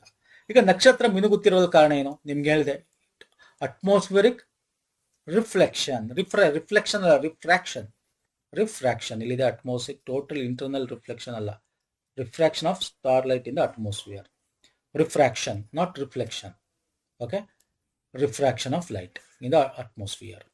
ಸಿಂಪಲ್ ಆಗಿ. ಈಗ ನೋಡಿ ಇನ್ನೊಂದು, ಈಗ ನಿಮಗೆ ಸಬ್ಮೈರೇನ್ ಇರುತ್ತೆ. ಸಬ್ಮೈರೇನು ಭೂಮಿ ಸಮುದ್ರದ ಒಳಗೆ ಇರುತ್ತೆ. ಈ ತರ ಮೇಲ್ಗಡೆ ಒಂದು ಸಬ್ಮೈರೇನ್ ಒಳಗೆ ಮೇಲಿಂದ ಹಿಂಗ್ ಬರುತ್ತೆ. ಅವ್ರ ಒಳಗಿಂದ ನೋಡಬಹುದು ಮೇಲೆ ಏನಾಗ್ತದೆ, ಹೆಂಗ್ ನೋಡಕ್ ಸಾಧ್ಯ? ಇದು ಯಾವ ಒಂದು ಫೆನೋಮನ ಯೂಸ್ ಮಾಡ್ತಾರೆ? ಯಾವ್ದು ಯೂಸ್ ಮಾಡ್ತಾರೆ ಅಂದ್ರೆ, ಇಲ್ಲಿ ಒಂದು ಇದಿರುತ್ತೆ, ಲೆನ್ಸ್ ಇರುತ್ತೆ, ಇಲ್ಲಿ ಒಂದು ಲೆನ್ಸ್ ಇರುತ್ತೆ, 45 ಡಿಗ್ರಿ ಇರುತ್ತೆ. ಇಲ್ಲಿ ಬರ್ತಕ್ಕಂಥದ್ದು ಇಲ್ಲಿ ಬರುತ್ತೆ, ಇಲ್ಲಿಂದ ರಿಫ್ಲೆಕ್ಷನ್ ಆಗುತ್ತೆ, ಇಲ್ಲೊಂದು ಲೆನ್ಸ್ ಇರುತ್ತೆ. ಓಕೆ, ಹಿಂಗಿರುತ್ತೆ. ಇಲ್ಲೊಂದು ಲೆನ್ಸ್ ಇರುತ್ತೆ, ಇಲ್ಲಿಂದ ಬರೋ ಬೆಳಕು ಹೊರಗಡೆಯಿಂದ ಇಲ್ಲಿ ಬೀಳುತ್ತೆ. ಓಕೆ, ಇಮ್ಯಾಜ್ ಇಲ್ಲಿಂದ ಇಲ್ಲಿ ರಿಫ್ಲೆಕ್ಷನ್ ಆಗಿ ಇಲ್ಲೊಂದು ಇರುತ್ತೆ, ಇಲ್ಲಿಂದ ಅವರು ಇಲ್ಲಿ ನೋಡ್ತಾರೆ. ದಟ್ ಈಸ್ ಕಾಲ್ಡ್ ಪ್ರತಿಫಲನ, ರಿಫ್ಲೆಕ್ಷನ್ ಪ್ರಿನ್ಸಿಪಲ್ ಅಲ್ಲಿ ವರ್ಕ್ ಆಗುತ್ತೆ. ಪೆರಿಸ್ಕೋಪ್ ಅಂತ ಕರಿತೀವಿ. ಓಕೆ, ಎ ಅಂದ್ರೆ option 2 is the right answer. Okay, 45 degree angle ಇರುತ್ತೆ ಮಿರರ್, ಪ್ಲೇಸ್ ಇಂದ 45 ಡಿಗ್ರಿ ಆಂಗಲ್. ಓಕೆ, ಅರ್ಥ ಆಗ್ತಿದೆಯಲ್ಲ? ಎ ಓನ್ಲಿ ಅಂದ್ರೆ ಇಲ್ಲಿ ಎ ಆಪ್ಷನ್ 2. ಅರ್ಥ ಆಗ್ತಿಲ್ಲ ಸ್ನೇಹಿತರೆ? ಈಗ ಒಬ್ಬ ಹುಡುಗ ಸಮತಲ ಕನ್ನಡಿಯ ಮುಂದೆ 3 ಮೀಟರ್ ದೂರದಲ್ಲಿ ನಿಂತಿದ್ದಾನೆ. ಹುಡುಗ ಮತ್ತು ಅವನ ಪ್ರತಿಬಿಂಬ ನಡುವಿನ ಅಂತರ. ನಾನು ನಿಮ್ಗೆ ಹೇಳಿದೆ, ಸಮತಲ ಕನ್ನಡಿ, there is no plane mirror. Okay, plane mirror ಮೇಲೆ ನಿಂತಿದೆ, ಇಲ್ಲಿಂದ ಇಲ್ಲಿ ನಿಂತಿದ್ದಾನೆ ಅಂದ್ರೆ ಅದ್ರ ಇಮ್ಯಾಜು ಕೂಡ ಹಿಂದ್ಗಡೆ 3 ಮೀಟರ್ ಅಲ್ಲೇ ಬೀಳ್ತಾ ಇರುತ್ತೆ. ಸೊ ಹಾಗೇನಾಯ್ತು, ಇವನು ಇಲ್ಲಿ ನಿಂತಿದ್ದಾನೆ, ಅವನ ಇಮ್ಯಾಜು ಇಲ್ಲಿದೆ. ಓಕೆ, ಬಿಹೈಂಡ್ ಅಂದಾಗ 3 + 3 6 ಮೀಟರ್. ಅರ್ಥ ಆಗ್ತಿದೆಯಲ್ಲ? 6 metre. Distance between boy and image is equal distance to the mirror to the distance to the image ಅಂತ ಕರಿತೀವಿ. Okay, this is basic condition. Next, ಬೆಳಕು ಒಂದು ಮಾಧ್ಯಮದಿಂದ ಇನ್ನೊಂದು ಮಾಧ್ಯಮಕ್ಕೆ ಹಾದು ಹೋದಾಗ ಅದರ ದಿಕ್ಕಿನಲ್ಲಿ ಬದಲಾವಣೆಯು ಈ ವಿದ್ಯಮಾನಗಳನ್ನು ಅಂದ್ರೆ ಏನು, ರಿಫ್ರಾಕ್ಷನ್ ಅಂತ ಕರಿತೀವಿ. ಸಿಂಪಲ್ ಡೆಫಿನಿಷನ್ ಕೇಳಿದ್ದೀನಿ ಅಷ್ಟೇ. ದೂರದೃಷ್ಟಿಯ ದೋಷವನ್ನು ತೆಗೆದುಹಾಕಲು ಒಬ್ಬರು ಏನನ್ನು ಬಳಸ್ತಾರೆ? ದೂರದೃಷ್ಟಿ ಕಾನ್ವೆಕ್ಸ್ ಲೆನ್ಸ್, ಸಮೀಪ ದೃಷ್ಟಿ ಕಾನ್ಕೇವ್ ಲೆನ್ಸ್. ದೂರದೃಷ್ಟಿನ ಮೆಟ್ರೋಪಿಯಾ ಅಂತ ಕರಿತೀವಿ. ಇವೆಲ್ಲ ಮಾಡಿದ್ವಿ ಅಲ್ಲ ಸರ್. ನೀರಿನಲ್ಲಿರುವ ಗಾಳಿಯ ಗುಳ್ಳೆಗಳು, ನೀರಿನ ಮೇಲೆ ಗಾಳಿ ಗುಳ್ಳೆ ಇರುತ್ತಲ್ಲ, ಯಾವ ರೀತಿ ಇರುತ್ತೆ? ಹಿಂಗಿರುತ್ತೆ, ಉಬ್ಬಿರುತ್ತೆ. ಅದು ಯಾವ ಲೆನ್ಸ್? ಅದು ಕಾನ್ಕೇವ್ ತಾನೆ. ಕಾನ್ಕೇವ್ ಮಸೂರ. ಓಕೆ, ಕನ್ನಡಿ ಅಲ್ಲ, ಮಿರರ್ ಅಲ್ಲ, lens, concave lens. Okay, diverging lens ಅಂತ ಕರಿತೀವಿ. ಸಮತಲ ಕನ್ನಡಿಯ ನಾಭಿ ದೂರ, ಈ ತರ ತುಂಬಾ ನಾವು ಮಾಡಬಹುದು. ನಾನು ಹೇಳಿದೆ ನಿಮ್ಗೆ, ಹೇಳಿದ್ಮೇಲೆ ಅಪ್ಲಿಕೇಶನ್ ಕ್ವಶನ್ ಕೇಳ್ತಾನೆ ಅಂತ. The focal length of the plane mirror ಏನಿರುತ್ತೆ? ಫೋಕಲ್ ಲೆಂತ್ ಶೂನ್ಯನ ಅನಂತನ, ಇನ್ಫಿನಿಟಿನ ಝೀರೋನ? ಇನ್ಫಿನಿಟಿ. ಸೊ ನೀವು ಇದನ್ನೆಲ್ಲ ಕೊಟ್ಟಿದ್ದೀನಿ, ಅಪ್ಲಿಕೇಶನ್ ಕ್ವಶನ್ಸ್ ಗಳನ್ನ ಕೇಳ್ತಾನೆ ಇರ್ತಾರೆ. ನಾನು ಸಿಂಪಲ್ ಕ್ವಶನ್ ತಗೊಂಡಿದ್ದೀನಿ. ಇವೆಲ್ಲ ನಾವು ನಿಮ್ಮ PDF ಅಲ್ಲಿ ಕೂಡ ಇರುತ್ತೆ, ದಯವಿಟ್ಟು ನೋಡ್ಕೊಳ್ಳಿ. ತುಂಬಾ ಕ್ವಶನ್ಸ್ ನೀವು ಸಾಲ್ವ್ ಮಾಡಬಹುದು, ಅಪ್ಲಿಕೇಶನ್ ಕ್ವಶನ್ಸ್ ಗಳನ್ನ ಕೊಡಬಹುದು. ಮುಂದೆ ಬೇಕಾದ್ರೆ ಅದ್ರದ್ದು ಇದೆಲ್ಲ ಥಿಯರಿ ಕ್ಲಾಸ್ ಮುಗಿಸಿ ಬೇಕಾದ್ರೆ ಪ್ರಶ್ನೋತ್ತರ ವಿಡಿಯೋಗಳು ತಗೋಣ. ಓಕೆ, ತುಂಬಾ ಕ್ವಶನ್ಸ್ ಇದೆ, ಇದೆಲ್ಲ ನೋಡ್ಕೊಳ್ಳಿ. ಅಂಡ್ ನಾವೇನು ಮಾಡಿದೀವಿ, ಚಾಪ್ಟರ್ ವೈಸ್ ಥಿಯರಿ ಮತ್ತೆ MCQs, physics and geography separate PDF ಇದೆ, ಎರಡು ಸೇರಿ ಒಂದೇ PDF. Physics, geography, modern method of serving ಎರಡು ಸೇರಿ ಒಂದೇ PDF ಇದೆ, ಬೇಕಂದ್ರೆ ತಗೋಬಹುದು. 200 ರೂಪೀಸ್ ಪ್ರತಿಯೊಂದಕ್ಕೂ ಸಪ್ರೇಟ್ ಆಗುತ್ತೆ. ಈ ಒಂದು ಅಕೌಂಟ್ ನಮಗೆ ಸೆಂಡ್ ಮಾಡಿ, ನಾನು ಡಿಸ್ಕ್ರಿಪ್ಷನ್ ಬಾಕ್ಸ್ ಲಿಂಕ್ ಕೊಟ್ಟಿರ್ತೀನಿ. ಸ್ಕ್ರೀನ್ ಶಾಟ್ ನಮ್ಮ ವಾಟ್ಸಪ್ ಅಥವಾ ಇಮೇಲ್ ID ಕಳಿಸಿ, ನಿಮಗೆ ಇಮೇಲ್ IDಗೆ ನಾವು ಕಳಿಸ್ಕೊಡ್ತೀವಿ. ಓಕೆ, ನಿಮ್ಮ ಗೂಗಲ್ ಪೇ ಅಥವಾ ಫೋನ್ ಪೇಗೆ ಹೋದ್ರೂ ಕೂಡ ಬ್ಯಾಂಕ್ ಟ್ರಾನ್ಸ್ಫರ್ ಅನ್ನೋ ಆಪ್ಷನ್ ಮುಖಾಂತರ ಇದನ್ನು ನೀವು ಕಳಿಸ್ಬೋದು. ಸೊ ಎನಿ ಇಶ್ಯೂಸ್ ನೀವು ಕಮೆಂಟ್ ಸೆಕ್ಷನ್ ಕಮೆಂಟ್ ಮಾಡಿ. ನೆಕ್ಸ್ಟ್ ವಿಡಿಯೋ ಪುನಃ ಸಿಗ್ತೀನಿ. ವಿಡಿಯೋ ಇಷ್ಟ ಆಗಿರೋ ಲೈಕ್ ಮಾಡಿ, ಶೇರ್ ಮಾಡಿ, ಸಬ್ಸ್ಕ್ರೈಬ್ ಮಾಡ್ಕೊಳ್ಳಿ. ಆ್ಯಂಡ್ ಫಿಸಿಕ್ಸ್ ಕೂಡ ಮುಗಿಸಿದ್ವಿ. ಫಿಸಿಕ್ಸ್ ಆ್ಯಂಡ್ ಜಿಯೋಗ್ರಫಿ ಕಂಪ್ಲೀಟ್ ವಿಡಿಯೋಗಳು free available in YouTube channel. Video course just we are taking PDF ಮಾತ್ರ ದುಡ್ಡು ಕೊಡ್ಬೋದು. ಬೇಡ ಅಂದವರು ವಿಡಿಯೋಗಳನ್ನ ನೋಡ್ಕೋಬಹುದು. ಡಿಸ್ಕ್ರಿಪ್ಷನ್ ಬಾಕ್ಸಲ್ಲಿದೆ ಪ್ಲೇಲಿಸ್ಟು, ಚೆಕ್ಔಟ್ ಮಾಡಿ. Physics and geography video complete ಆಗಿ ಸಿಲೆಬಸ್ ಮುಗಿದಿದೆ. ನಮ್ಮ ಟೆಲಿಗ್ರಾಮ್, ಇನ್ಸ್ಟಾಗ್ರಾಮ್ ಫಾಲೋ ಮಾಡಿಲ್ಲ ಮಾಡ್ಕೊಳ್ಳಿ. ಪುನೀತ್ ಫಾರೋ ಮತ್ತು ನೆಕ್ಸ್ಟ್ ವಿಡಿಯೋದಲ್ಲಿ ಪುನಃ ಸಿಗ್ತೀನಿ. ನಮಸ್ಕಾರ, ಧನ್ಯವಾದಗಳು. ಥ್ಯಾಂಕ್ ಯು ಸೋ ಮಚ್ ಸ್ನೇಹಿತರೆ.